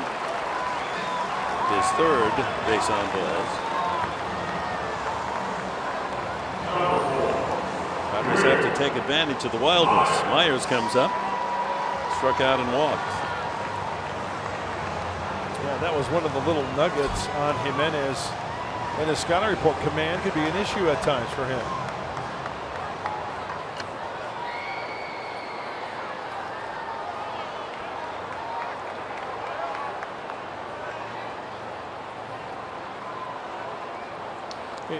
Put it in perspective here, Dick. Before this game, Jimenez pitched 71 innings, surrendered 97 hits, 41 walks, 2 hit batsmen. That's 140 base runners in 71 innings pitched. So that's an average of 2 every inning he pitched to be 2 men on base. He hasn't looked that way against the Padres. Keeping an eye on Upton and his 17 stolen bases to lead the club. And Will Myers a chance to atone for that mental lapse, failing to score on Kemp's single back in the 3rd. Long ball would be a nice way to atone indeed. Inside, changeup.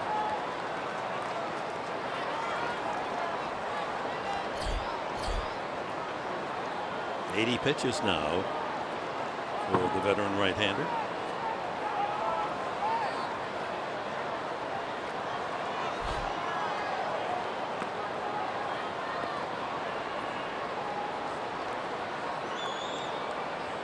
There he goes. Throw by Wieters. Not in time, into the center field. Pop-up slide. Upton takes another 90. Well, it is an outstanding night for Melvin Upton. Home run, a couple of great catches, and now his 18th stolen base. Saw Melvin Upton Jr. do this recently. The pop-up slide. The throw on the shortstop side of second base by Wieters, so quickly up to his feet. And I'll take that 90 feet. Thank you very much. Love the pop-up slide.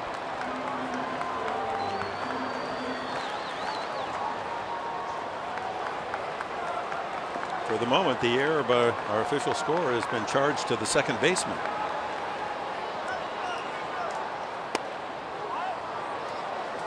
And that ball just misses. 2-1. Well, working a good hitter's count and with 2 outs, runners in scoring position. Pretty good numbers for Will. 323 average. Big run there at third with 2 outs. Try to cut into the lead. And ball 3. Matt Kemp on deck.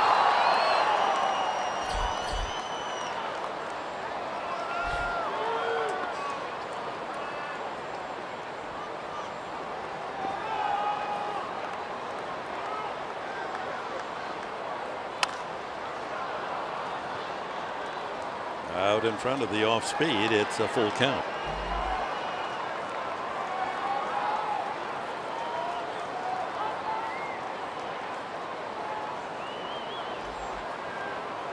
Padre leader in walks, hits, runs, home runs. Will Myers.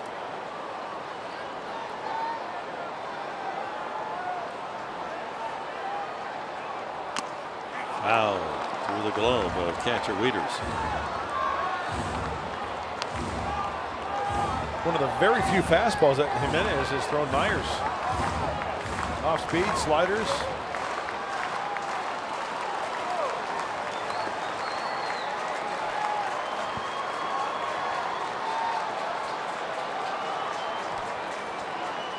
Ball 4. A couple of walks with 2 outs here in the 5th inning. That brings a tying run to the plate. 4 free tickets now from Jimenez. And Kemp, the Padres leader in RBIs with 53, steps up. And with the walks, that pitch count climbing up to 86 for Jimenez. That'll get your manager pacing. No defense for the base on balls, and when someone figures that out. Most RBIs this year. Kemp in 5th place in the National League. Into the shift, and second baseman Scope throws out Kemp, and that's the end of the inning. Sad news yesterday, the death of Pat Summitt, the winningest coach in the history of women's basketball, the great coach at the University of Tennessee. Had a chance to get to know her. Attitude equals altitude was her cry.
Time for our Harris game summary. Leadoff hitter Adam Jones for the Orioles.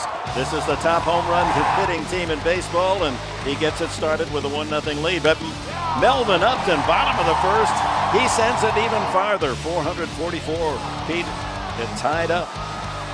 And then makes a brilliant catch, robbing J.J. Hardy and turning that into a double play. Kim then hits his second home run of the season. Hyun-Soo Kim. That's in the 5th inning with a man on and boosts the Baltimore Orioles lead to 4-1. Our Harrah's game summary. Oh, that ball is crushed to center field. That is a rocket shot out there. Way back. And on the first pitch, Crash Davis hammers his 19th home run of the year as he greets Carlos Villanueva. Oh my, that was Ruthian. Third home run tonight for the Orioles. Mercy, mercy. Wow, first pitch and down and in. And Chris Davis golfs this one. Boy, look it out. Just tight, short, quick to that baseball. It lands out in the palm tree area in the flower bed. A good 420 or more. The problem with that drive was, in lieu of Upton's play, that fence got in the way. Yeah. If it weren't for that doggone fence, he'd have been out there catching that ball because it was hit high enough. I mean, that was not only the distance, the height on that drive. Well, he went down and got that one. That was impressive. Yeah, tee it up and drive those par 4 holes. Trumbo, the home run leader with 22 in the big leagues. As we note Carlos Villanueva's numbers, the pitching change brought to you by El Cajon Ford. Well, we know the stuff of Carlos Villanueva. Not a hard thrower. He has to rely on location and just mix it up. Cannot fall into any certain pattern. Especially against this team that likes to swing for the fences and hit the long ball, as it's been evident tonight. Third home run tonight for the Orioles. They estimated the distance on Davis's homer at 417 feet, and it was about 417 feet high as well.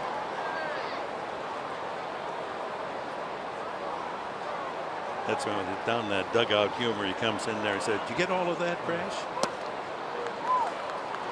And a swing and a foul tip, strike 3.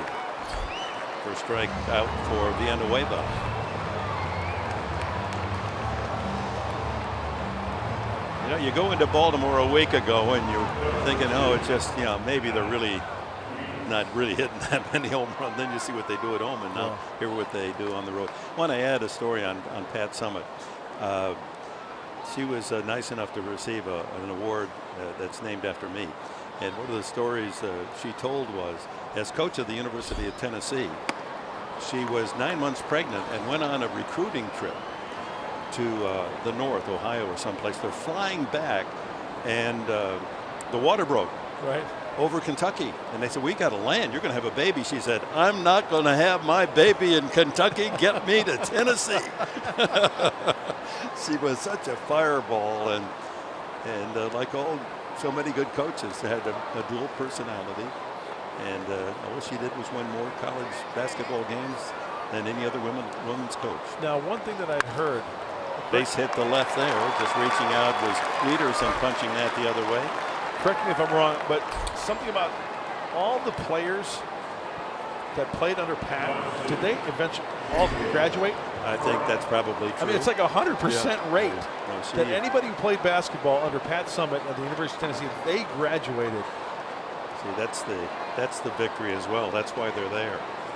And I'm going to go back to what she said, because I think in a phrase you can apply this in your family, to yourself, that attitude equals altitude. And she's in a high place tonight.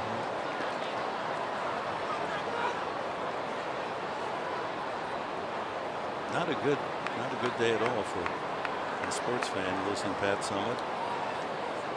Also lost a great voice of sports in Los Angeles. In fact, he was the Charger announcer for 6 seasons.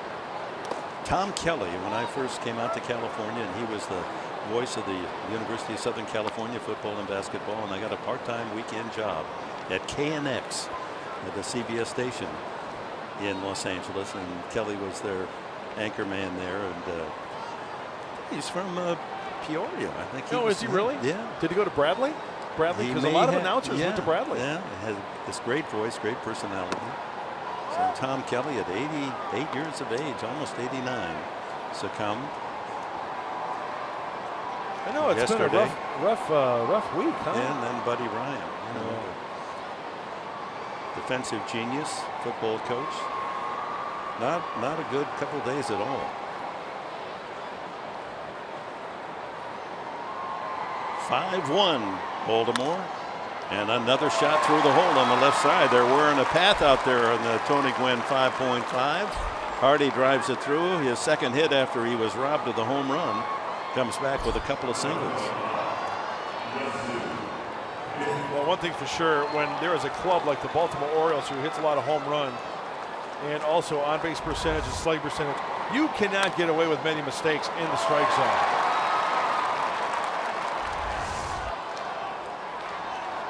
Number 8 hitter Hun Soo Kim, line to center, a nice catch, diving catch made by Upton, and then he homered off the home run deck back wall the last time, a 2-run shot, his second homer of the year.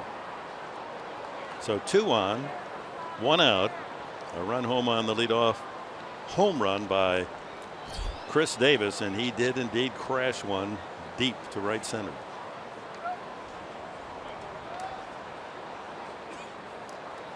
I mean, this is the modern version of Murderer's Row, this Baltimore Orioles lineup. Show you how good they are. A man who hit 2 two-run homers off Eric Johnson in Baltimore couldn't make the lineup tonight because there's no DH, Pedro Alvarez. Pulled foul. You know, it just, the confidence exuding throughout that lineup. They all feel like they can go long. And if they don't dis-at-bat, someone behind them will. Yeah, and then that's a good point, because if 1 or 2 go into a slump, it's the other guys in that lineup that's going to pick each other up. And the chances of having a collective slump, slim and none, probably, when you think about it.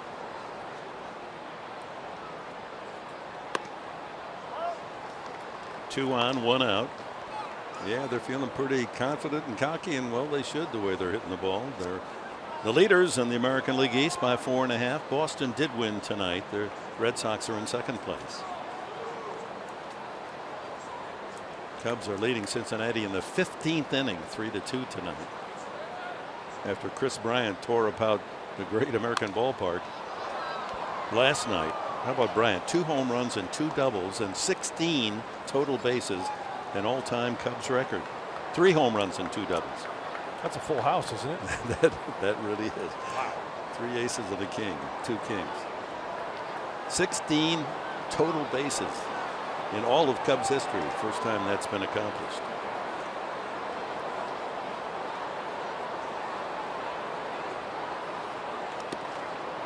Good stop by Bethancourt.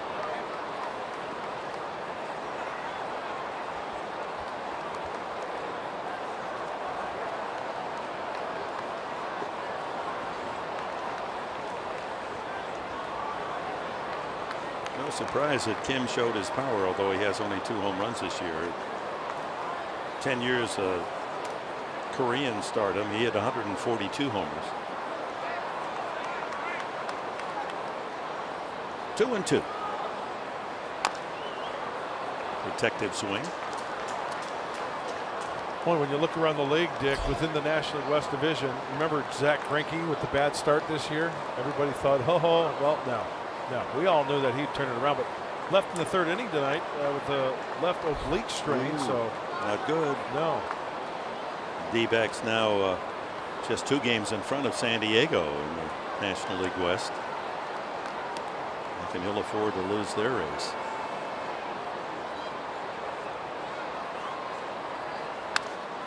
Another foul.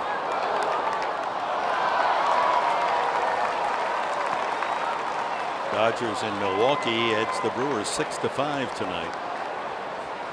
Arizona hosting Philadelphia. The Phils up 2-1 in the 6th. And the Giants, do they ever lose? Are up on Oakland 4-1. I guess they did lose to the A's last night in the 5th inning.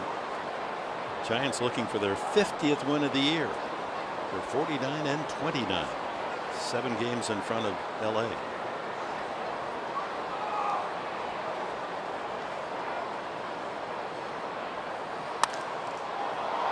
Souvenir corner incoming. Hey, what's going on with the Tribe in Cleveland? They've won their 11th in a row. They are hot. Beat Atlanta tonight 5-3. They started this evening in the American League Central with a 5-game lead over Kansas City. In fact, I don't think Cleveland Indians have lost since the Cavaliers won. I think you're right. It's infectious. Yeah. Line drive. If it's fair, it is. Into the corner. Fast fielding by Dickerson. 1 run scores, and into second goes Kim with an RBI double. And the Orioles lead 6-1.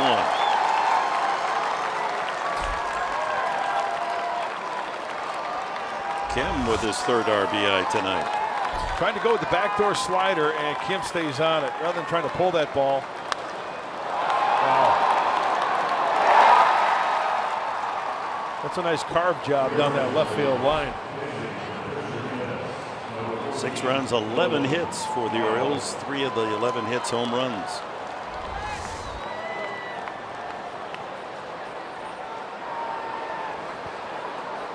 Nolan Reimold is going to hit for Jimenez. Jimenez giving Buck Showalter 5 innings of work. We'll give him a break. The pitch count was high. Greater coverage of baseball now, brought to you by T-Mobile. CC Sabathia, 7 innings, 6 earned runs in the Yankees 7-1 loss to the Rangers. Travis Shaw of the Red Sox, a home run and 5 ribbies. They beat Tampa Bay 8-2. Corey Kluber, one of the stars on that Indians outfit, 11-game win streak, 5-3 victory against Atlanta. Watch out, Cleveland Browns, it may be their year. Yeah. Long suffering. Till the Cavaliers, it was 1964 Frank Ryan and Cleveland Browns winning the NFL championship. That's how long the drought. Infield in, already down by 5. Andy Green wants to choke off any more scoring. As you look at the Central, and the Indians lead over Kansas City, Detroit, the White Sox, very competitive division, but Cleveland, when you don't lose, can pull away.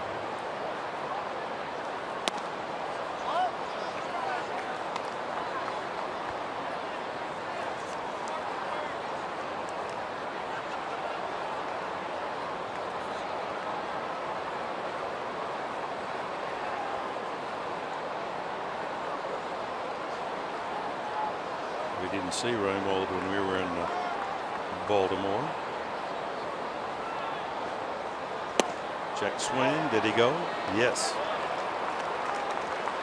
So second and third, 1 out. A couple of runs in here in the 6th inning to fortify the Orioles lead. Yeah, pretty good breaking ball. I mean, even on the swing, even if he takes that pitch, it's a darn good pitch at the knees.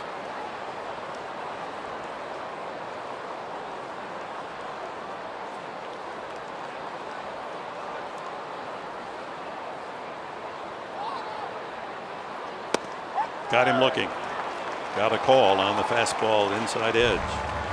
2 away, second strikeout in the inning for Villanueva. And at the top of the order, and Adam Jones. Hey, Pepper down and away with the slider, and then the four-seam fastball in and freezes Reimold. As you mentioned, Dick, yeah, off the plate a little bit, but too close to take. And Carlos gets the call. Adam Jones started things, and a hint of what was to come. Second pitch of the game off Eric Johnson, homered to right center field. He is grounded out and line to right since. 2 men in scoring position, 2 runs in here to make it a 6-1 lead.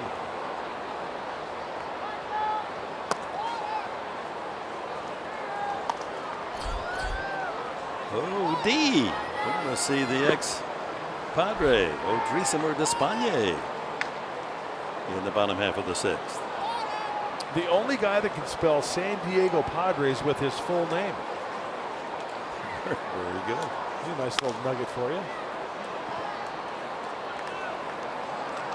Hey, there's a Bruin fan. Do you know that guy, Dick? I don't know him, but No? I do know the identification on that cap. The Uclans.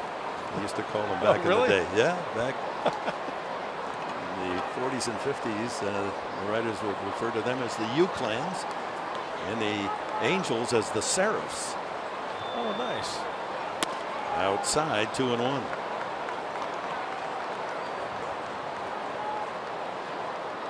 I still think the Angels should go back to that halo on the cap.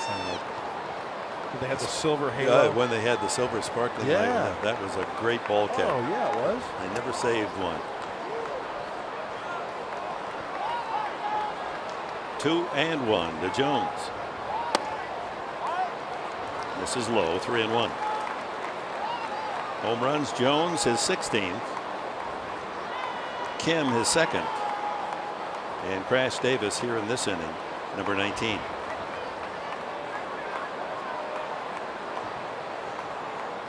And the Padres' Melvin Upton countering with his 12th of the year. Rip foul.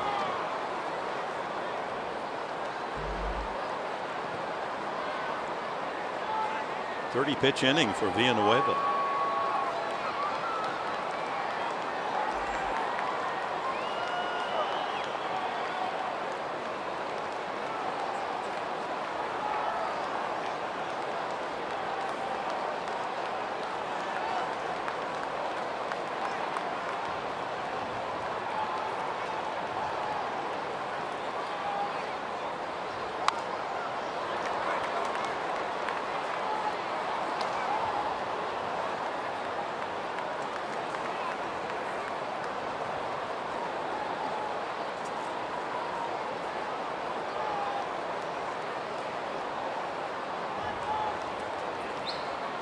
That was some trade the Orioles made with the Seattle Mariners.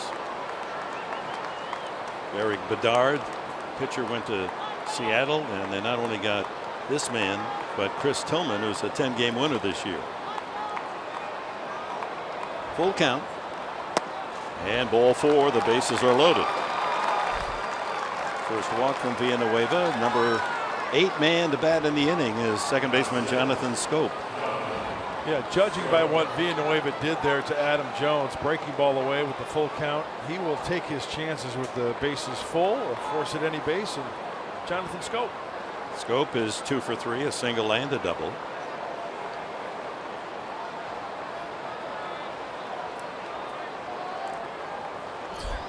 Everyone in the lineup except the pitcher with a base hit for Baltimore.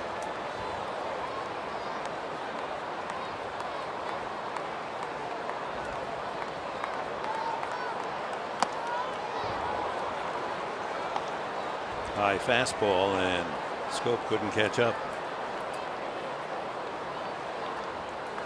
Birds are perched at every base. Chance to blow it wide open here. Padres need an out.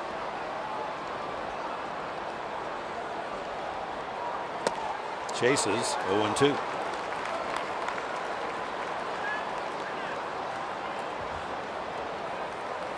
Well, it doesn't look like Jonathan Schoop likes the breaking ball down and away, that's for sure. He's got 2 slams already. He's 22. A lot of veteran home run hitters don't have 2 in their entire career.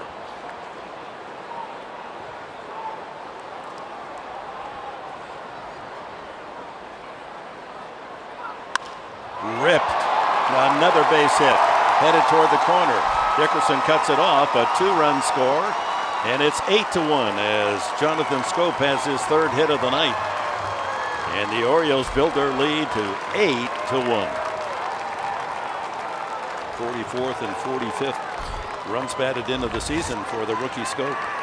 Mentioned that breaking balls down and away, but when you miss, that speeds up the bat of Schoop. The good breaking balls that Carlos threw him were down and away. He was swinging through them. This one, down the middle, speeds up his bat, keeps it fair, and the Orioles add on. 4-run inning for Baltimore to take it from 4-1 to 8-1. They're wearing out the base paths. Ninth man to bat in the inning is Machado. He's 1 for 3. 2 men in scoring position. Rough inning for Villanueva.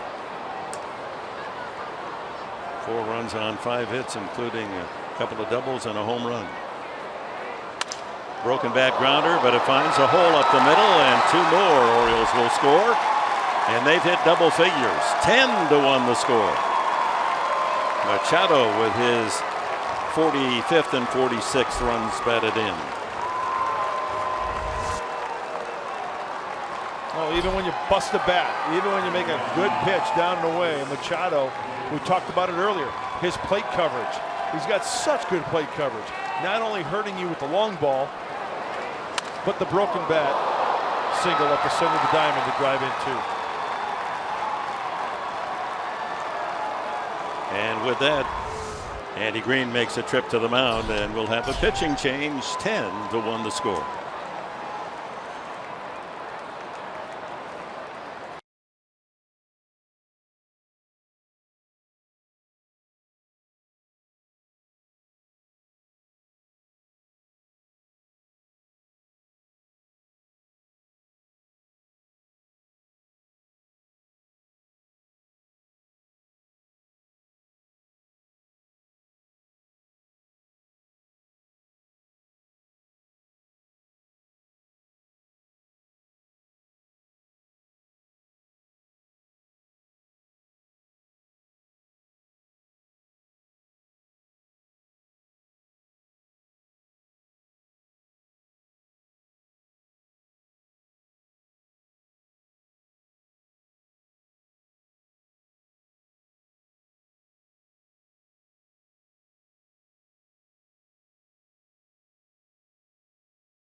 For the San Diego fans of the game here in the 6th inning at Petco, and there's the family of San Diego fans.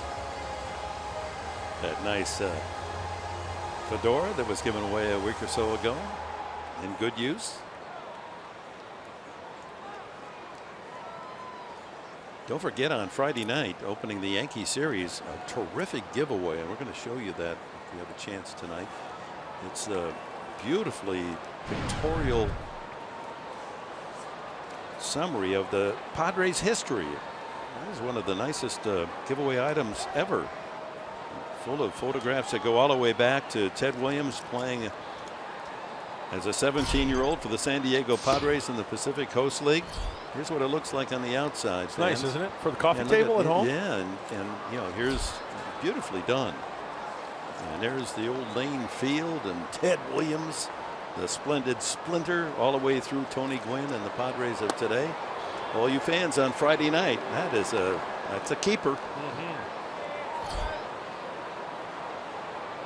Opening game of the series with the Yankees. If you're a baseball fan and a Padre fan, that's a must. That sounded badly. As greeting Quackenbush is Crash Davis all the way to the right center field wall, and then it lodged up against the fence there. Ryder may have squirted underneath the fence, so that's going to be a ground rule and will deny Davis. There it is. Davis, an RBI. Easily Machado would have scored from first, but now they'll send him back to third, and Davis follows his home run leading off this inning with a double. Now swinging early. Gets stuck in the pad there. Melvin Upton Jr. doing the right thing. If you go for that baseball, even though you can see it, and Buck Showalter out, and that's the rule. If it gets stuck, it gets stuck. If he goes for it and touches it, it's a hot potato. Live ball. The argument may be from Showalter, come on now, he could have pulled that ball out of there. Maybe he couldn't. How do you know? Right. There might be a big old gopher there holding on to it. I mean, how do you know? Then you got to throw kangaroo stole my ball. Then you got to throw a gopher into the Right. infield. Nobody wants that. So Melvin Upton now, he does pluck it out of there rather easily, but in a 10-1 game, it's a moot argument indeed. Mark Trumbo, so it doesn't get any easier for the Padre pitching. He's 1 for 3 tonight. Davis 2 for 2 in the inning, a home run and a double. Second and third, hit parade continues. 11th man to bat in the inning. Bounces it toward the 5.5, kicked by Ramirez. Another run scores. It's 11-1. Off the glove and off the foot. And an infield hit it is for Trumbo, and an RBI, his 56th. He leads the Orioles. Machado scoring. And Davis over to third. That run charged to Villanueva.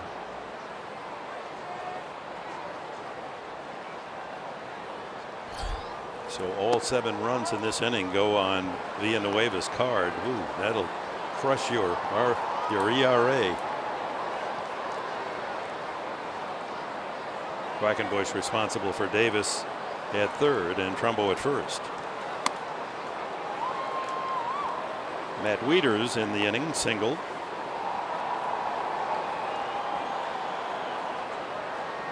Eight hits and a walk. 7 runs for the Birds. One of their biggest innings of the season, to be sure.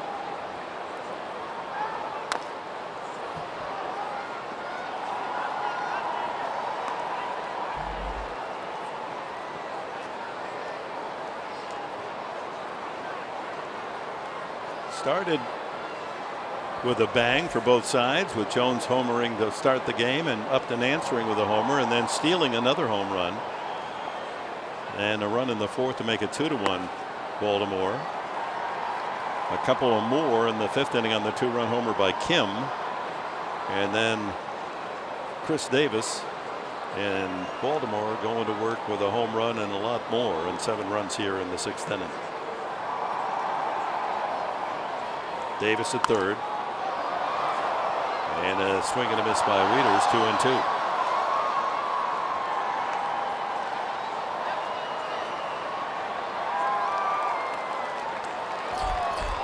So with their performance tonight in the month of June, and this is really hard to do, a team as a team, they're hitting over 300 as a team this month.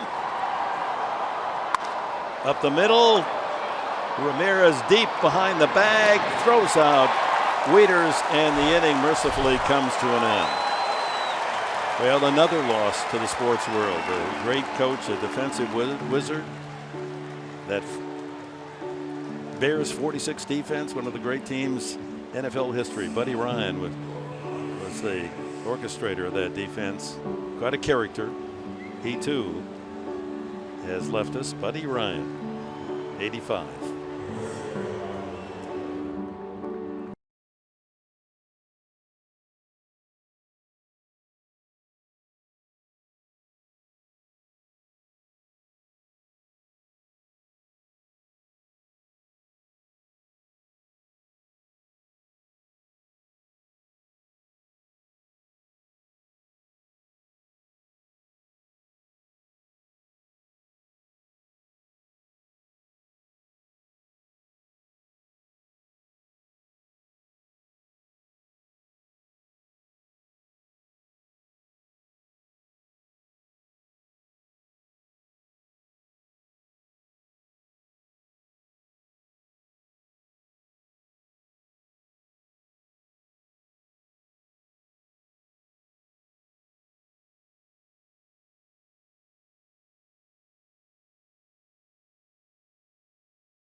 Moments in All-Star history brought to you by Geico. The Baltimore Orioles double play combo of Miguel Tejada and Brian Roberts were starters in the 2005 All-Star game. Tejada won the MVP as the American League would prevail 7-5. 2 weeks from tonight, the All-Star Classic right here at Petco Park.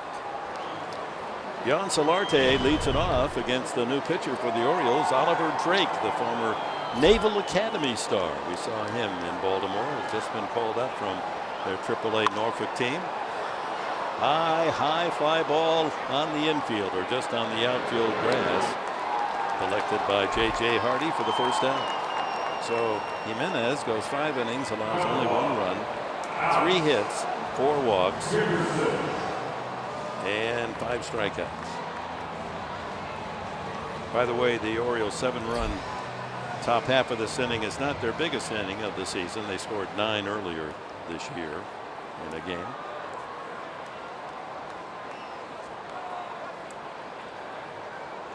Alex Dickerson, back from the minor leagues, rifled a shot over the right fielder Trumbo's head the last time up. Had a double, but over slide at second base, and they were able to tag him out. So just a long single in the books for him. Struck out the first time. Sails that one into foul territory. Machado goes to the barrier and makes the catch. Jackknifing over that padded short wall. 2 away. Well, we've seen Manny Machado go towards the crowd and make some good plays. And the one thing there you have to be concerned about is getting those feet caught underneath possibly a pad or wrecking your knees up against the. Took it right out of the glove of that young left-hander there in the red and white shirt. You know, when that wall comes right above your knee, you get some momentum. That can some chairs into the teeth or into the face. It could be gnarly. Christian Bethancourt walked and grounded to second, facing Jimenez.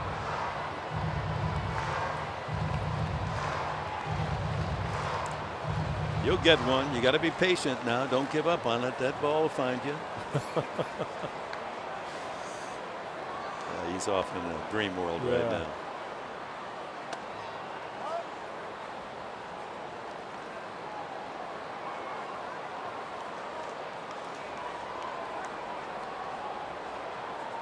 Drake worked a couple of innings, just recalled from the minors, and a couple of scoreless innings in Baltimore.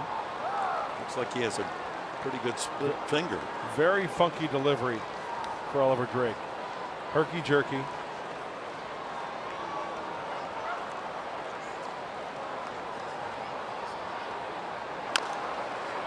It's nice. That's the openness, the freedom of Major League Baseball. Unlike the Academy, none of that herky jerky stuff there. You got to play it straight, work straight, fight straight. And the split finger fastball right out of the back of the cap, straight over the top. Look at the arm action. Yeah, that's max effort right there from Drake.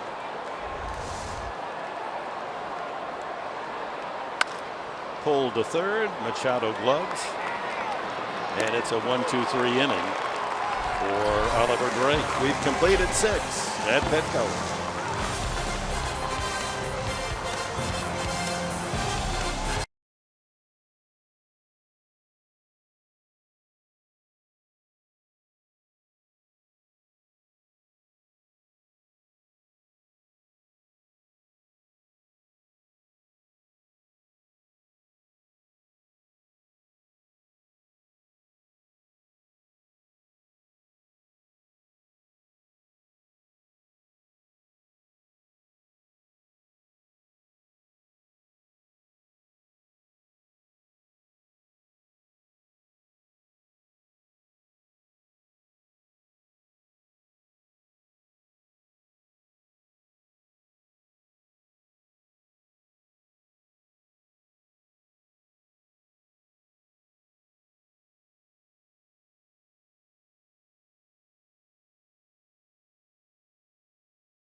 sports quite like the way Colin Cowherd and Jason Whitlock do.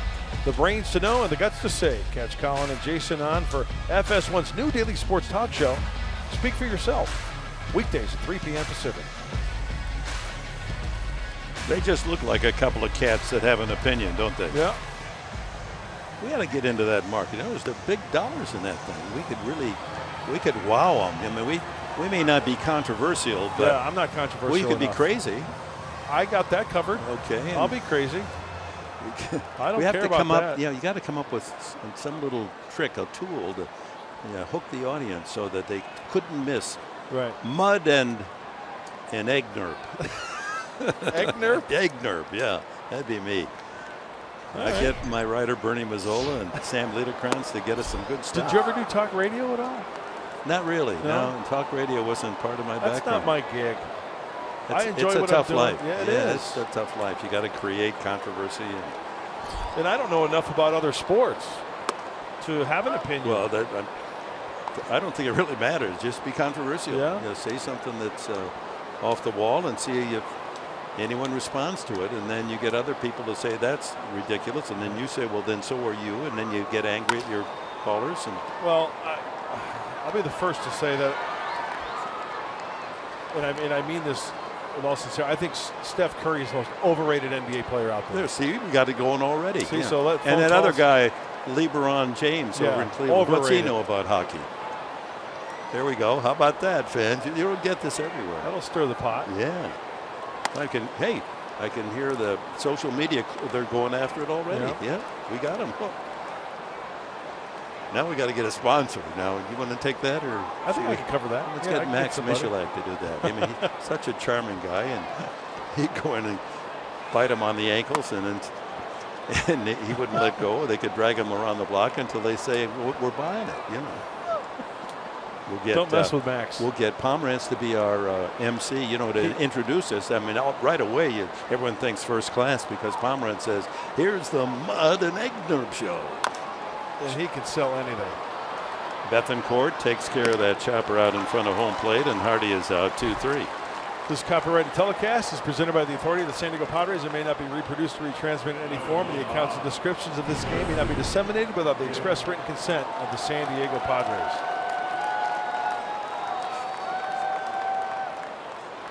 I did one of the things that I always wanted to do is be the announcer on a classical music show. That how they have a whole different. It's kind of a right. And now, how you doing? Rachmaninoff's first piano concerto. I love those stations.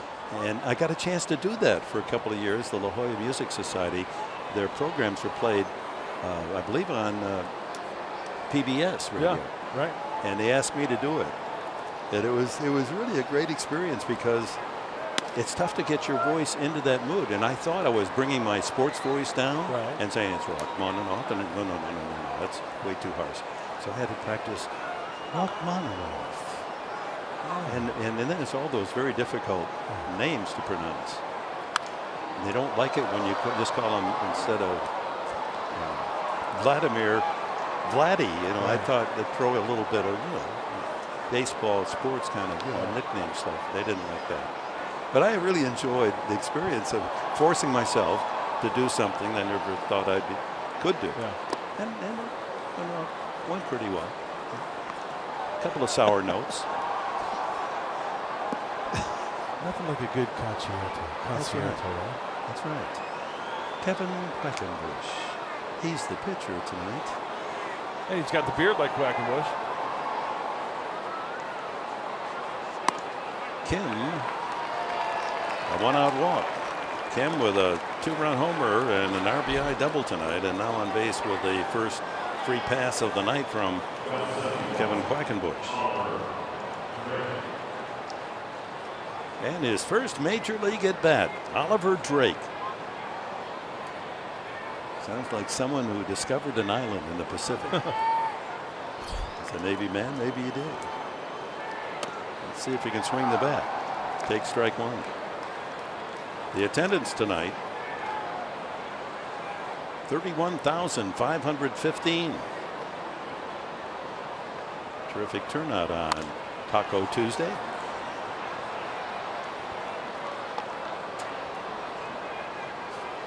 So the Naval Academy's in Annapolis, correct? Correct. You ever go there? No, but I hear it's beautiful. And the city Annapolis is just charming as well. Yeah.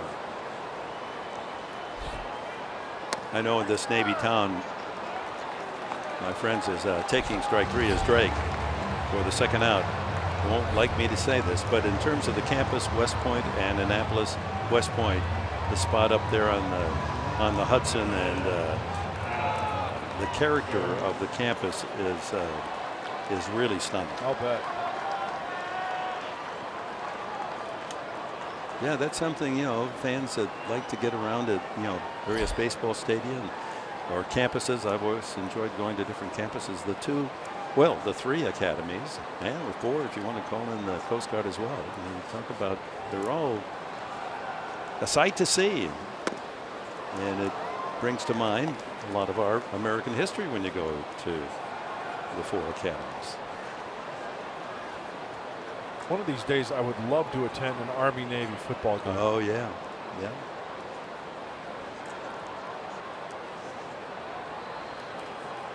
Jones fouls it away.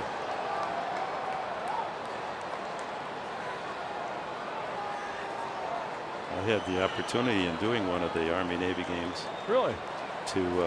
They asked me at West Point if I would give a talk to the cadets. You know, they all eat at the same time at the academy. You get 4,000 men and women, all in these giant food halls. Ground ball at the middle. Jones hits it hard, but Schempp was shaded that way and denies a base hit. We'll continue with our experience at West Point when we come back.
Trail 11-1 heading into bottom of the 7th. Well, a quick look down in AAA El Paso. Catcher Austin Hedges has homered 7 times in the last 8 games, 2 of which were today, and he has been hitting .380 on the season so far. As for the organization's plans for him, manager Andy Green says when the opportunity presents itself, Hedges will very much be part of the Padres' future. Pretty impressive, guys.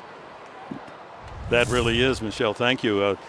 Recovering from that hamate bone fracture when hit by a pitch. And how about that? 8 home runs in 10 games for Hedges. They're not going to be able to keep him down on the farm long. Alexei Ramirez drives one into the gap in right center field. Jones can't catch up with that one. Finally does shy of the warning path, and Ramirez is at second base with a leadoff double. Only the 4th hit for the Padres tonight. Well, can't give away at bats in games like this on both sides. The concentration level has to stay the same as if it's tied. Does a nice job of driving that ball the opposite way for the double. Brian Schempp steps up. Be nice to see him get a base hit RBI here.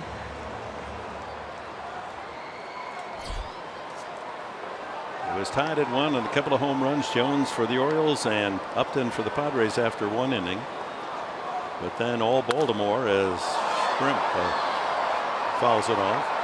A run in the 4th, 2 in the 5th, and 7 in the 6th for the visitors.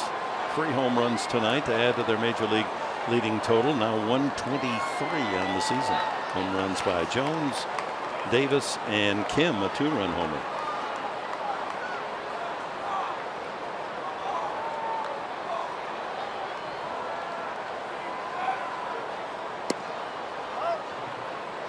One and one.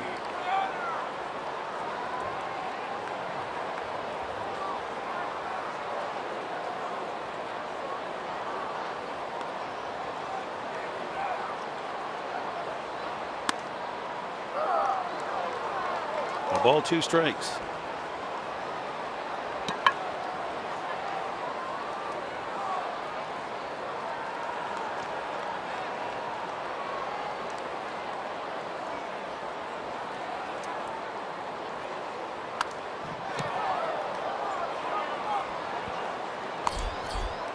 Drake is now 29 years of age.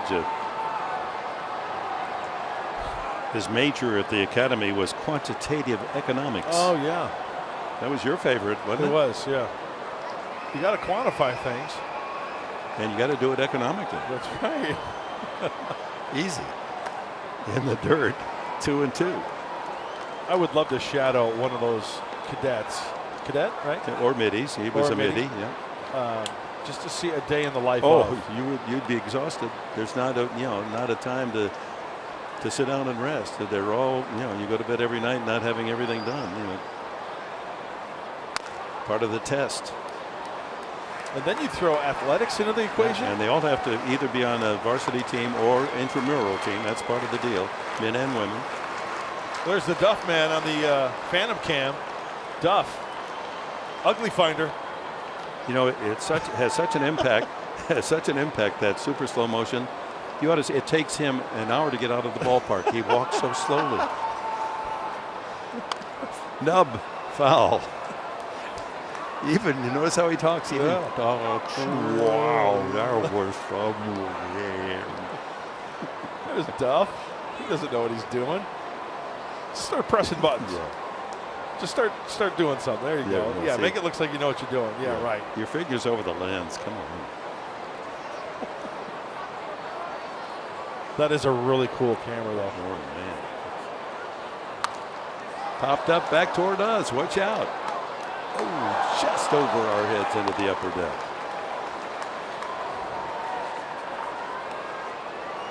Oh, they're going to take slow motion of. Wow. 2,000 frames per second. The Phantom cam. Watch the pitching arm. What it goes through in delivering a baseball. Look at it pronate, turn in like that. Yeah. High, 3 and 2. Okay, when we mentioned pronating, when they throw the ball, they come through like this. Okay, the ball leaves their hand and does this. Kind of like the tennis serve. But, I mean, that's such tremendous force on the elbow, on the shoulder. Just goes to show you what torque is on the pitching arm. But it's nothing like how we have to work our mouth to see how these works. I mean, in slow motion, if you could see our mouth at work. Yeah. I mean, it pronates. I mean, it does everything. MLB.TV Premium, the #1 live streaming sports service, delivers everything you have come to expect and more. Watch every out-of-market game live in HD on over 400 support devices. Yep. Includes a free subscription to At-Bat Premium, the #1 app for live baseball. Blackout and other restrictions apply. Visit MLB.TV for details. Travis Jankowski is the pinch hitter for Quackenbush. Schimpf with a walk, so no one out. Runners at first and second here in the Padres 7th inning.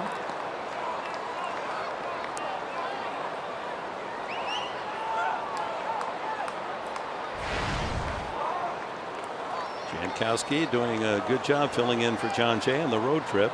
He's going to get a lot more playing time now with Jay on the disabled list for probably a month. Slaps that one foul territory and out of the reach of Machado.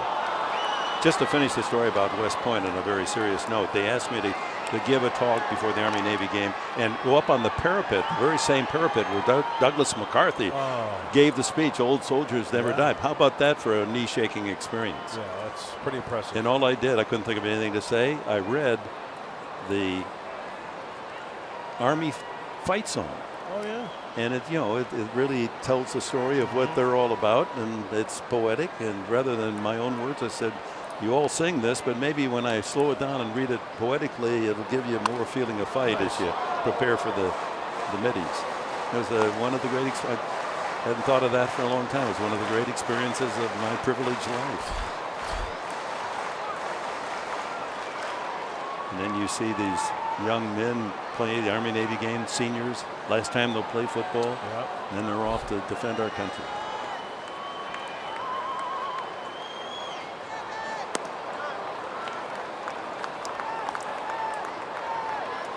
Two and two now as Drake works against Jankowski. So when a man serves his country, his 6 years commitment, comes back and makes it to the major leagues, we salute him. And he takes care of Jankowski. Well aimed. First out of the inning. First strikeout for Drake. Brings up Melvin Upton in a long night for the Padres and their fans. 11-1 Baltimore. Michael Givens. Upton has had a starring night. With a home run, the only run scored by the Padres, and two outstanding plays in the outfield. One, the play of the season, robbing a home run off the bat of J.J. Hardy.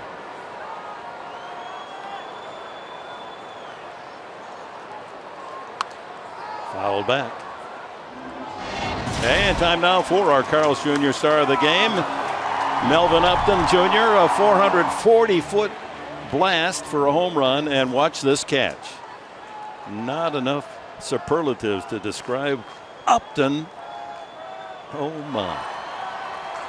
And then turned that into a double play. And then just to add a little extra frosting on his defensive cake, how about that sliding catch to deny another base hit?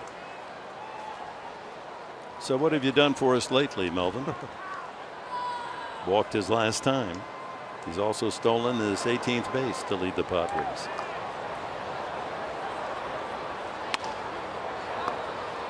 '89 on the fastball.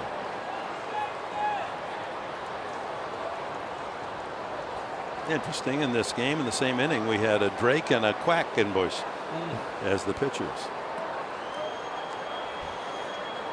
Yeah, Drake's Quack too. Yeah, exactly. Okay, just checking. I'm trying to think. Birds fall into the what category? Is there a certain name? Avians. Is that what it is? Yeah, is it aviary? Aviary is where they keep birds, right? Yeah, nice. Well done, Professor.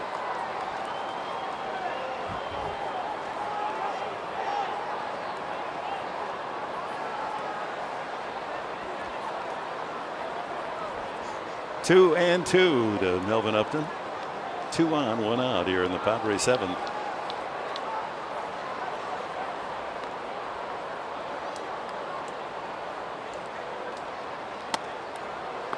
And the count runs out.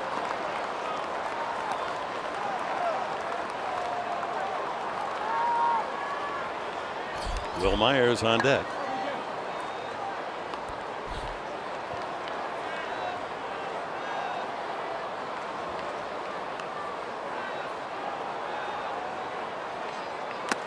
Foul tip, strike 3.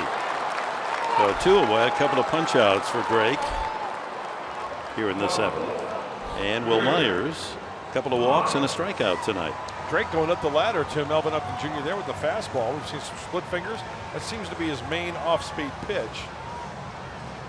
And then he stuck the fastball up the ladder.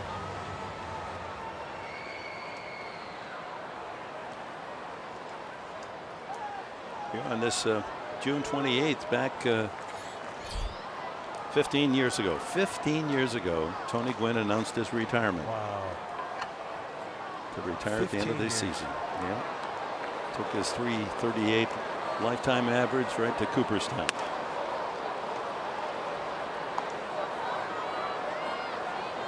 He'll be remembered, as well he should, 2 weeks from now, that entire weekend of the All-Star Classic.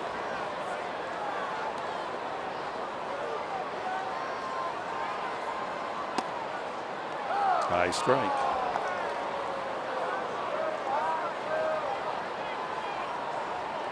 Padres with only 4 hits. Upton's home run, singles by Kemp, Dickerson, and a double by Ramirez.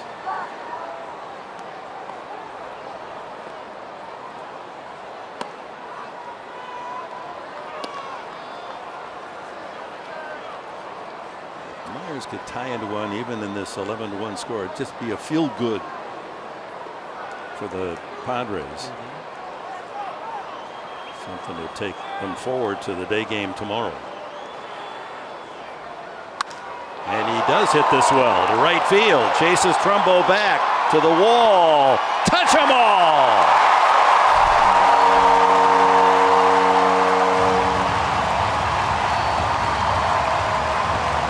A 3-run shot to the opposite field for Wil Myers. Number 18. And it's an 11-4 game. Nice going, Karnak. I just had the feeling. Way to call it, Professor. And what did we talk about in our pregame show? We talked about it in our game open.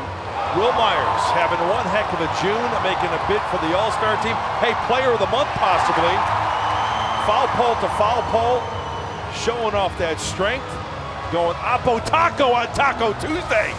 11th of the month of June and 31 RBIs this month for Wil Myers.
So Wil Myers, 11th home run this month, his 18th of the season. A 3-run shot to the opposite field to make it an 11-4 game. And that home run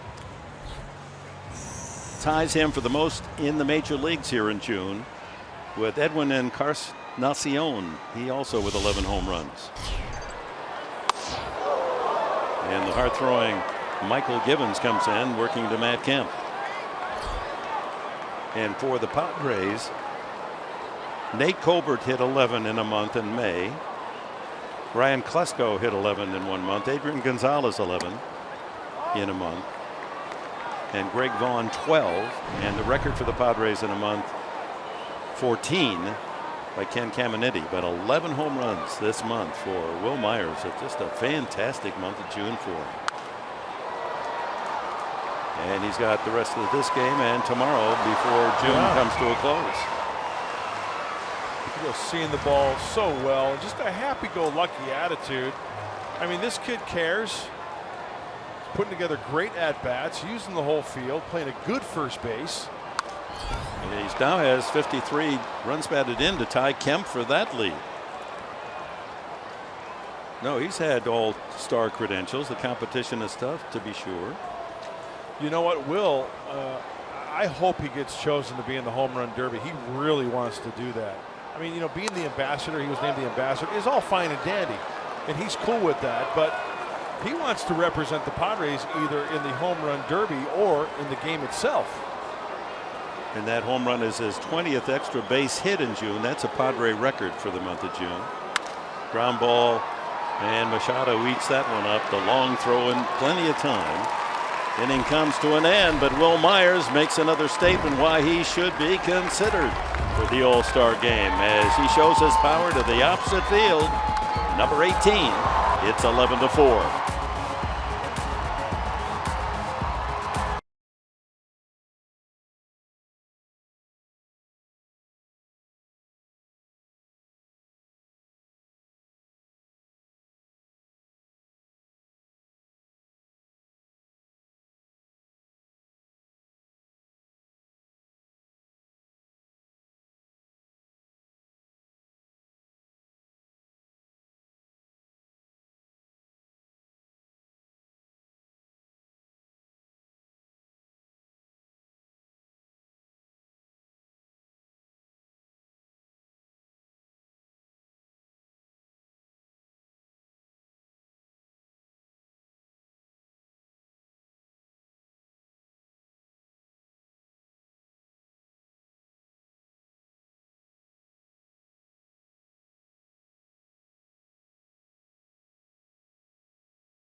In the top of the 8th, Steve Finley, Mike Pomeranz working on Padres Live, the postgame show, which will be brought to you by Cox Communications. One of the great highlights in the game, always nice to see a young player make his big league debut. Tonight it was Lucas Giolito for the Washington Nationals taking on the Mets. Steve, young guy, range short in appearance, but he was very good. Well, he was, and these kids are under so much pressure in a microscope nowadays. It's good to see a kid like this come up and under pressure with the team that's in first place, the Nationals, come up and do his job for 4 innings. They've got Steven Strasburg a little bit nicked up. They're looking for some back of the rotation help, so it is Giolito who steps in, and they've got him along with Joe Ross. So some good young arms in Washington right now. When we see you on the post-game show, we'll talk about that. We'll hear from Andy Green, have your game recapped, and also we have a preview of a very special show we hope you'll join us for. It's called 19 Memories. It's a tribute to Tony Gwynn. It's going to air for the first time on July 5th, but we have a sneak peek at it after the final out. Dick and Mark? Oh, that'll be great. I've heard already that it's outstanding. And I've got lots to work on in the Padres Live, the post-game show, so stay with us, fans, as we go to the top of the 8th inning. Jonathan Schoop has had a nice night. A single and a couple of doubles, scored 2 runs and knocked in 2. Matt Thornton on the mound, the veteran left-hander. Well, usually the games that Matt comes in, there's usually kind of a big lead or a one way or the other, so he's getting a chance for work here. Easy foul pop for the first out, and that'll bring up Manny Machado. He's got a couple of hits. Broken bat, 2-run single the last time up. Jankowski stays in the game for Matt Kemp and right.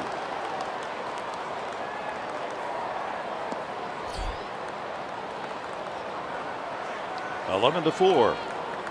3 home runs for the Orioles, 2 for the Padres.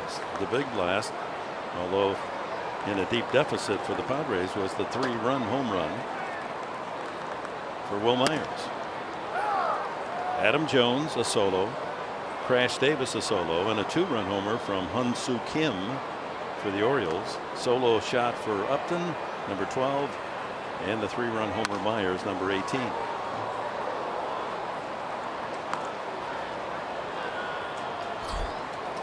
Well, you know, with Matt Thornton out on the hill, I've grown to become a big time fan of Matt.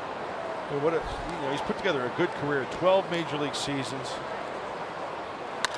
Back to the mound, out over second base and into center field. As Machado, he's twice just found the hole and 3 singles tonight. Started at 325 among the American League leaders. One of the reasons why is because Matt, being the veteran he is, he has accepted his role out of that bullpen. I mean, he's a guy who's going to pitch when the Padres are ahead by a lot. And for instance, this game, 11-4, the Padres are trailing. But he's got a great attitude, and I think that goes a long way in the clubhouse too. When younger pitchers look at a guy like Matt Thornton, I think he's a real asset to having that bullpen with his experience. Line to left center, and Upton has to short hop it on the backhand, and even that was a good play because if he doesn't come up with it cleanly, that goes for an extra base hit. So Davis has his 3rd hit in a row along with a sac fly.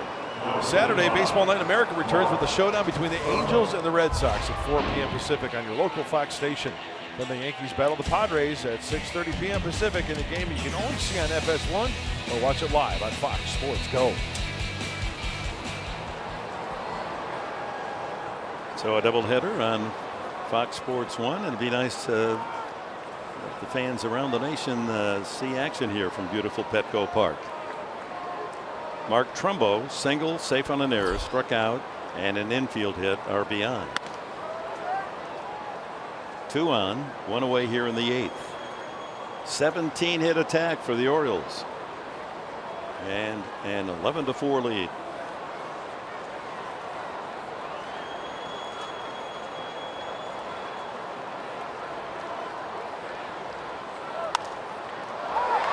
Popped up, right up the chute. And Bethancourt almost in position behind the plate captures the 2nd out. Matt Wieters will be the hitter.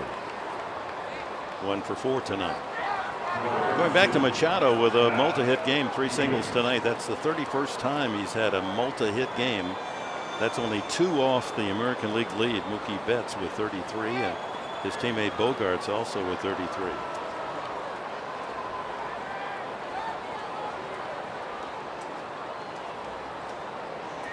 Pretty good lineup.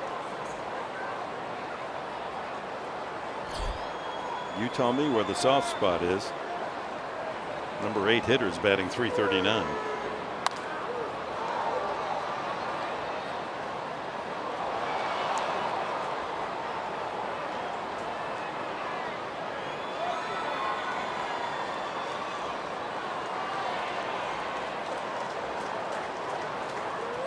Switch hitting, Wieters batting right-handed for the first time tonight.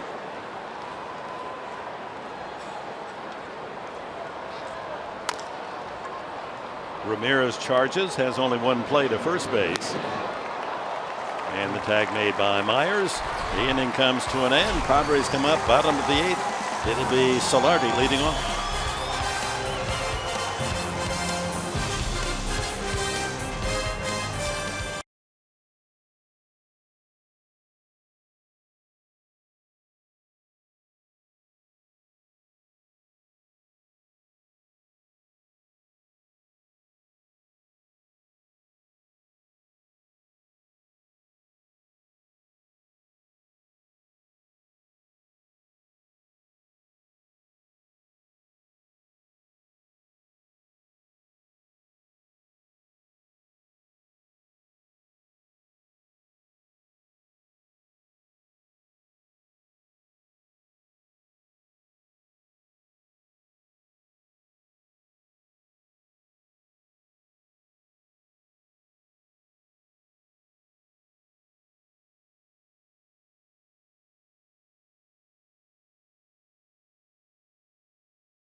Diego presents Padres Baseball, brought to you by GMC. By Petco, your complete pet store. And by your San Diego County Lexus dealers. Will Myers, 3-run homer, along with Melvin Upton accounting for all 4 Padre runs tonight, but the Orioles with 11 runs and 17 hits in their attack. Jan Solarte 0 for 3. Facing Michael Gibbons, Joey Ricard takes over in right field for Trumbo.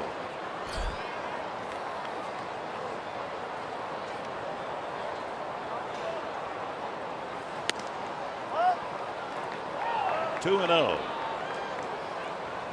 Ubaldo Jimenez stands to win his 5th game.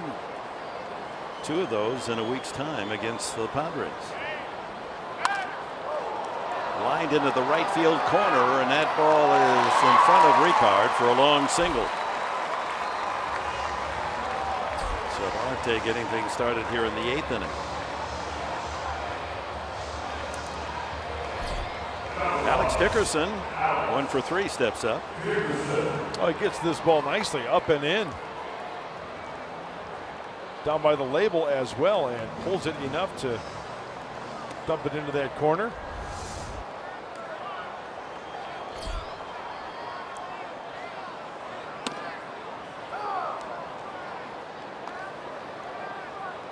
Dickerson, local lad, Poway High, went on to Indiana University, was the freshman Big Ten Player of the Year and the Player of the Year as a sophomore in the Big Ten. Elevated from El Paso after leading not only the Pacific Coast League but minor league baseball. He had a hitting streak some in the 20s, didn't he, down there with the Chihuahuas? 382 is average on the call-up. Yeah, that's turned it up. I don't care where you're playing. That's broken bat by the mound, charging by the second baseman, and he gets him on a close play at first base. Scope able to make the quick toss over to Davis, with Solarte moving to second base. Got in the kitchen, a nice play by Scope. You see, he kept his eye on Dickerson just till the last second there. Gets him by a half step.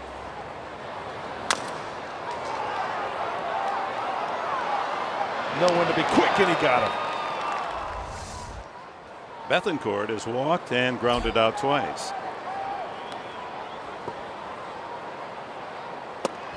Well, Dick, we've got Michelle Margot working the sidelines, so who does a very, very fine job. We thank her very much for her hard work. But Julie Alexandria is on vacation. She's in the NYC. She's in the Apple. She's watching us.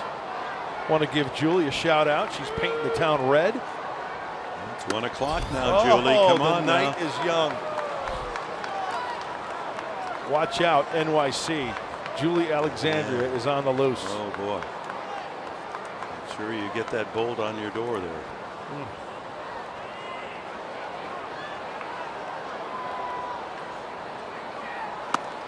She's telling them a few things about how great it is to be working here in San Diego. Oh yeah, it's great to have her with us. We're really fortunate. We talk about Jeff Pyle, who's moving on to Fox Sports in Detroit. He's formed this team. Yeah. And here you got Michelle and Julie as our sideline reporters. None better.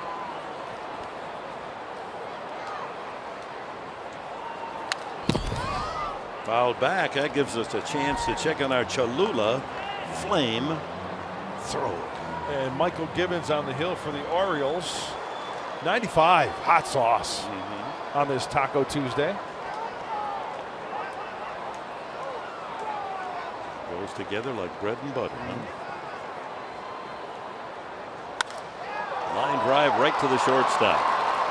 Tough hitting luck for Bethancourt. 2 away. And Alexei Ramirez, the hitter. I think Julie could run for mayor in NYC and win. Why's that? She's just big there. She knows everybody. I don't think she'd want to run for mayor, though, do you? You think no, so? we want to keep her here in San Diego. course, there's no problems in New York City. It'd be an easy thing to do.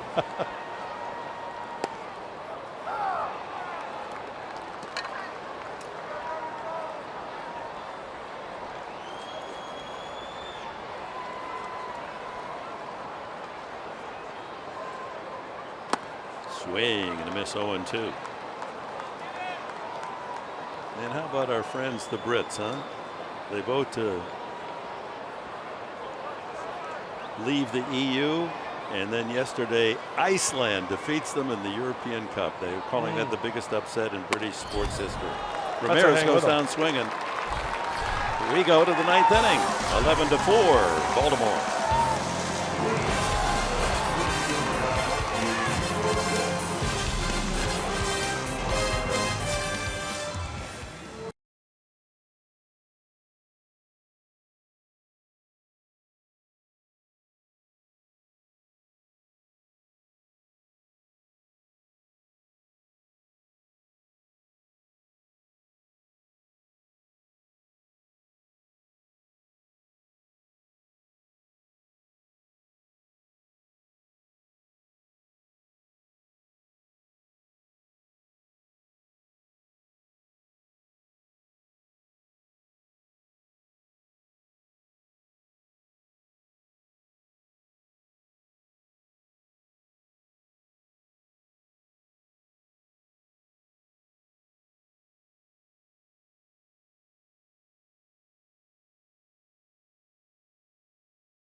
His family was the most important part to him.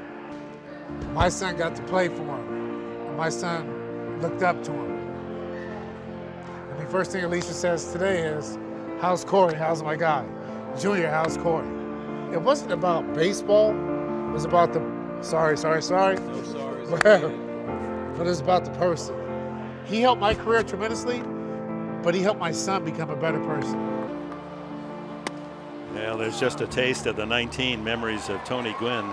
You see, there's 7 there. I saw you were there, and Mark Sweeney, and of course Greg Vaughn, Trevor Hoffman. Who else was on that panel? John Boggs, dear friend and agent of Tony Gwynn. Merv Rettman was his hitting coach here in San Diego. Dave Stewart. It was a great panel. And his wife was there. That was a nice touch. Yes, right? Alicia was there also. Just a great magical moment. J.J. Hardy leads off the 9th inning.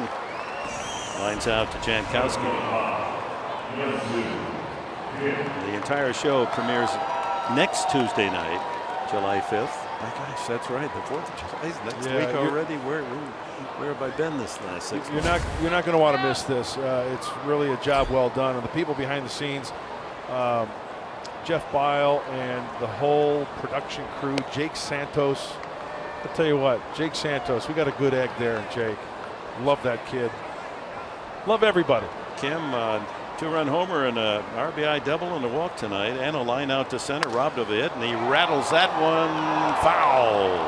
That's where his double went, right down the left field line. So the way I'm seeing the concept, you have this collection of Padres talking about Tony Gwynn, and it looks as if they forgot the cameras were on. That's the mood we wanted. We wanted to just tell personal stories about Tony on the field, in the clubhouse, on the buses, and on the road, just how he was as a person. And I quite honestly didn't know what to expect. Mark Sweeney, I think, came up with the idea to get us all together and do it. And once the cameras start rolling, we're kind of realizing that, yeah, they're there, but then we all just got into this mode talking about Tony and dug into the personal stories. And like you're right, Dick, it was just as if nobody was there. We were just sitting around the table just shooting the breeze about Tony. You know, the real risk of something like that, once you get more than 3 people, you know, that people start talking over each other or becomes redundant. But I have a feeling that there was so much material to talk about the great Tony Gwynn. You kept going on and on. You could probably go on a 3-hour show. I was honored to be asked to do it, and I learned stories. I mean, knowing Tony since 1987, but then also becoming friends with Stu and Merv and Chris and John Boggs and Trevor and the whole panel, and Greg Vaughn, and of course our dear friend Mark Sweeney. You learned so much more about Tony, and that's what made it so refreshing. Michael Givens, the pitcher, batting, and this is his first major league at bat, just as Oliver Drake, his first, came back in the 7th inning and he struck out.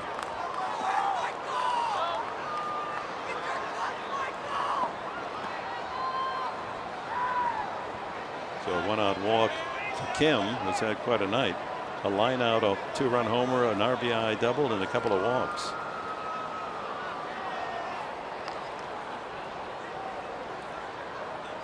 Swing and a miss, strike 3. So can you give us, we don't have a lot of time, one little nugget that you learned in that course of that whole conversation around the table? One thing that I didn't know about Tony? Well, I did not know this, and I don't want to give it away, but there was a time when Tony was very, very close to going to another ball club. Really? Yes. So I won't say who it is, but I'll tell you what, that's called the Tees. And it's something I didn't know because I asked John Boggs. I said, well, who was that team? You mean there actually was a time where he might not have lived his entire baseball life as a Padre? There was a time when Tony was not, it was leaning to where he was not going to be a Padre anymore. Wow. So. Was he going to be traded or as a free agent? As a free agent. Who wouldn't have wanted that bat in the lineup? And that character in the clubhouse. And by character, I mean not a wild individual, it's somebody that brings character to the clubhouse. Adam Jones, he must feel lonely here. He has only 1 hit tonight. 1, 2, 3 different. Orioles have 3 hits. He got it started though. He lit the fuse. First time up, 2nd pitch of the game, home run. He's grounded out, lined out, walked, and grounded out since. What else I want to say without giving anything away, but what made it more interesting is when John Boggs told me and us at the table and Chris Gwynn what Tony's dad said to Tony during that time, what he should do. I can imagine that. I could probably guess that correctly, knowing his father just a little bit. Swing and a miss at a change, and down goes Jones, and that's it for the Orioles in the night. On we go. Home half of the night coming up.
So the Orioles in first place, American League East, pounding out an 11-4 lead as we go to the bottom of the 9th inning, and the new pitcher T.J. McFarland. And it's time now for In the Driver's Seat, brought to you by Kia.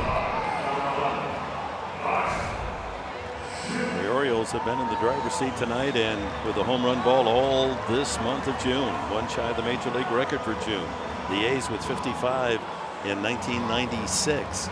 They've got tomorrow, and they play Seattle on the final day of June, so they might well set the all-time record. Ryan Schimpf against the newly recalled T.J. McFarland for the Baltimore Orioles, just called up today from AAA Norfolk. With Baltimore earlier this year, he was 2-2 with a 4.70 ERA. 3-pitch pitcher, fastball, changeup, slider. Low 90s from the left side. A lot of sinkers, changeups, mix in a slider. Schimpf 0 for 2. He walked the last time and scored on Will Myers' 3-run homer. 2-1.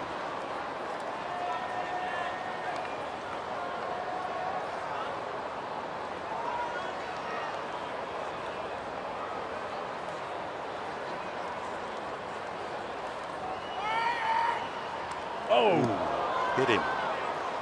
And Schimpf is on. He's been hit. Well, wait a minute. Maybe the plate umpires are going to buy that the ball hit him. Maybe they said it hit the bat. Tony Randazzo came out. Did that hit the knob of the bat or the bat itself?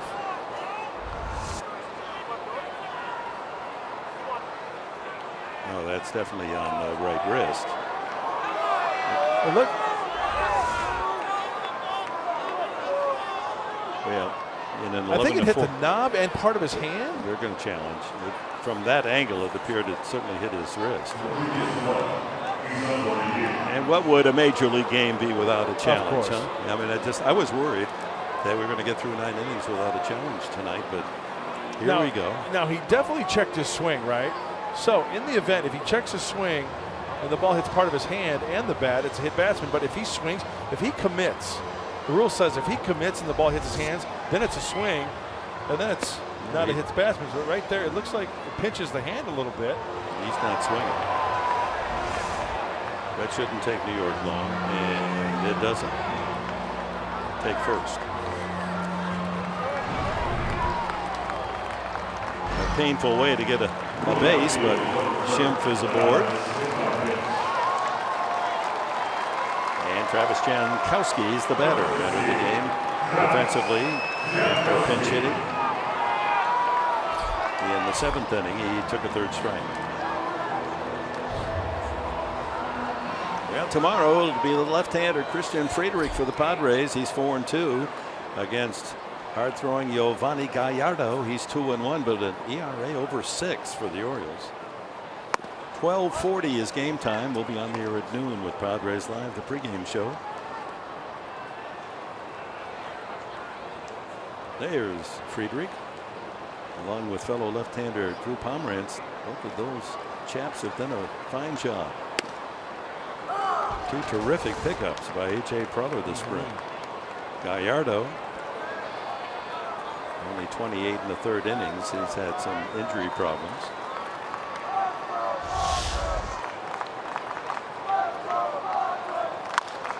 Chop to second. One there. Back to first. Not in time. Jankowski much too fast. That ball not hit that hard for the double play. 4-6 erases Schimpf. And we go to the top of the order, and Melvin Upton. Well, speed is something you can bring to the ballpark each and every day, and Travis Jankowski beats that one out clearly.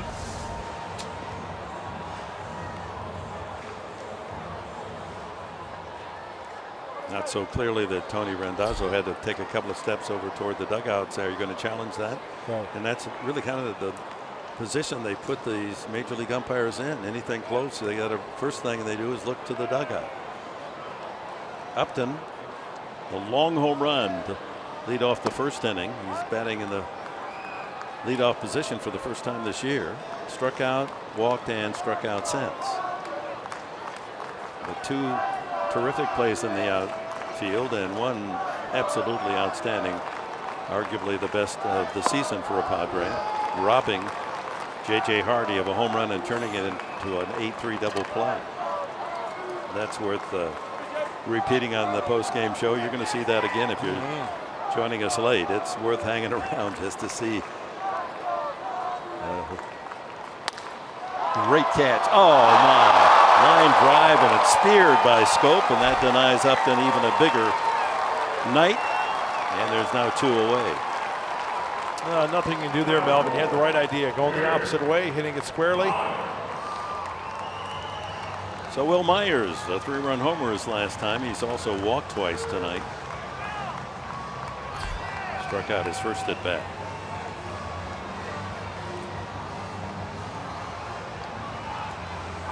$18 homers, 53 runs batted in, and we have not reached the halfway mark of the season. So just think about that. Double his numbers. We're talking about 34 homers and over 100 RBIs.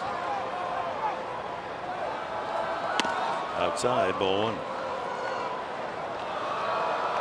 A final hurrah for Myers and the Padres.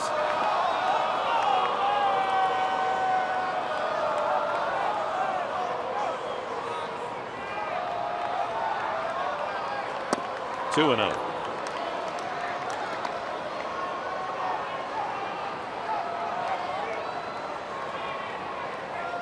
Adam Rosales would hit next if Myers can keep it going here in the bottom of the 9th. Pitcher spot 2 next.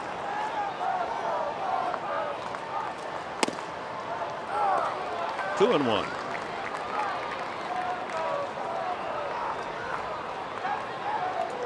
Orioles are not away from extending their winning streak to 6 in a row.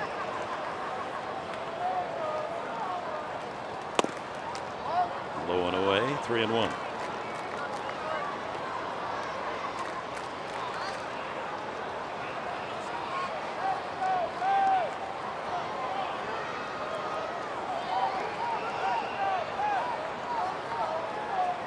And ball 4.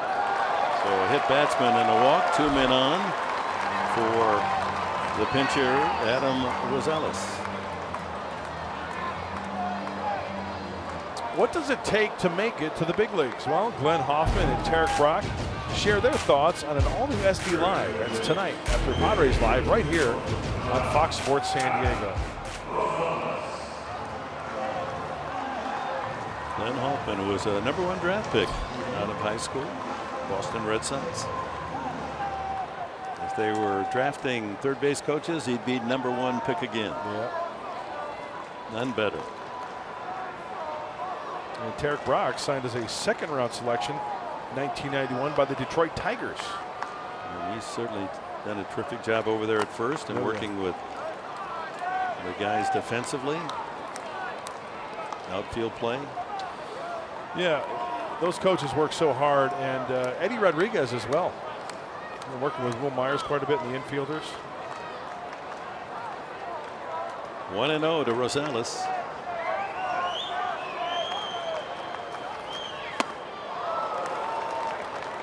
Off speed had him out in front. Breaking ball.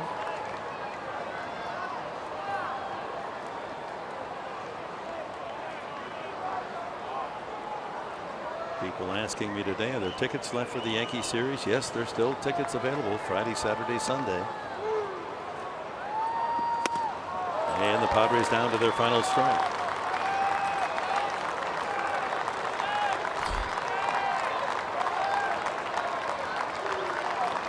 $31,515. Seen 5 home runs tonight, 3 by the visitors. That big 7-run 6th inning. The difference in the game. Think about it. Myers' home run would have tied it.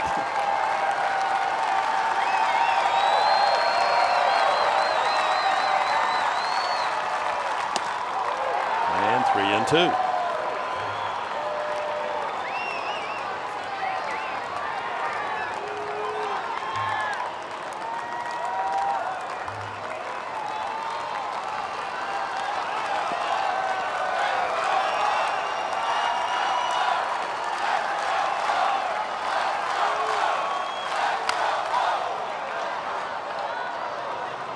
a quick moment to send out a happy birthday wish. John Elway's birthday.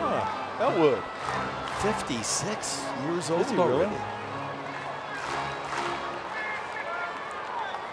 Doing a great job, not only as one of the best quarterbacks ever, but running that Bronco organization. General manager. 3-2 again. Pulled fair past third. Karam's out into shallow left field. 1-run scores. Here comes Myers. Here comes a throw to the plate. Not in time. A 2-run double for the pinch hitter Rosales. It's 11-6.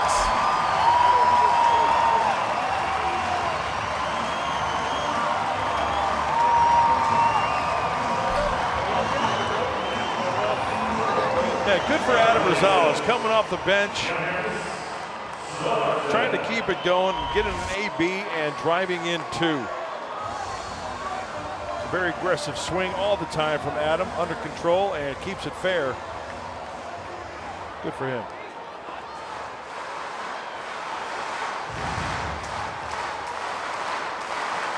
And with 2 outs and the 3-2 pitch, Myers running all the way. Yep.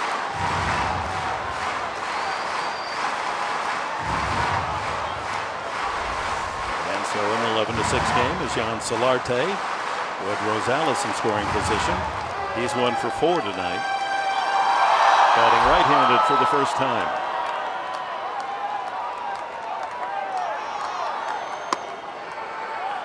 Over but low.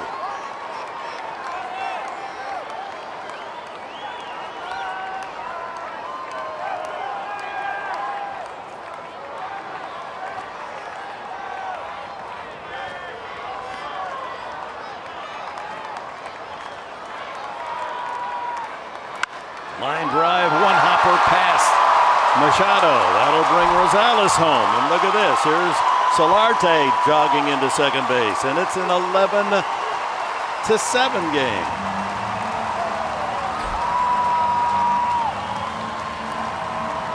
Solarte's 23rd RBI of the season. They trade places, Rosales and Solarte. Not giving away any at-bats. Not going to go quietly.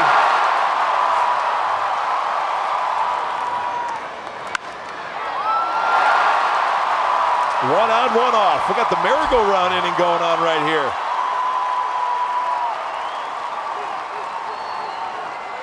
Three in the 7th on Myers, 3-run homer, 3 more here in the 9th. And a hit batsman, a walk, and a pair of doubles by Rosales and Solarte. Dickerson should have a double. He lined one off the wall and right, but he had so much momentum sliding into second base, left the bag, and was tagged out. 1 for 4.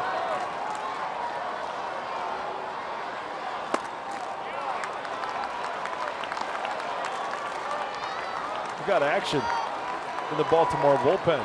Now that would be a victory of sorts to force the Orioles to use another relief pitcher.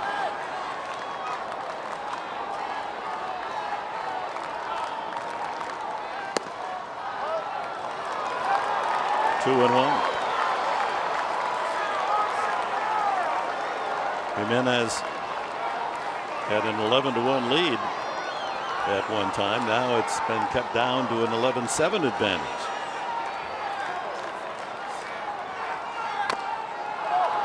Fouled at the plate, 2 and 2.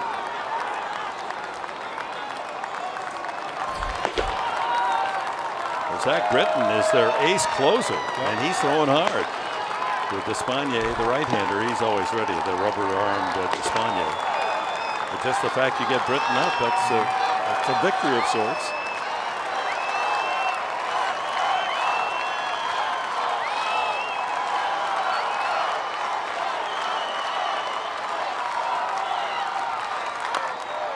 Stays alive.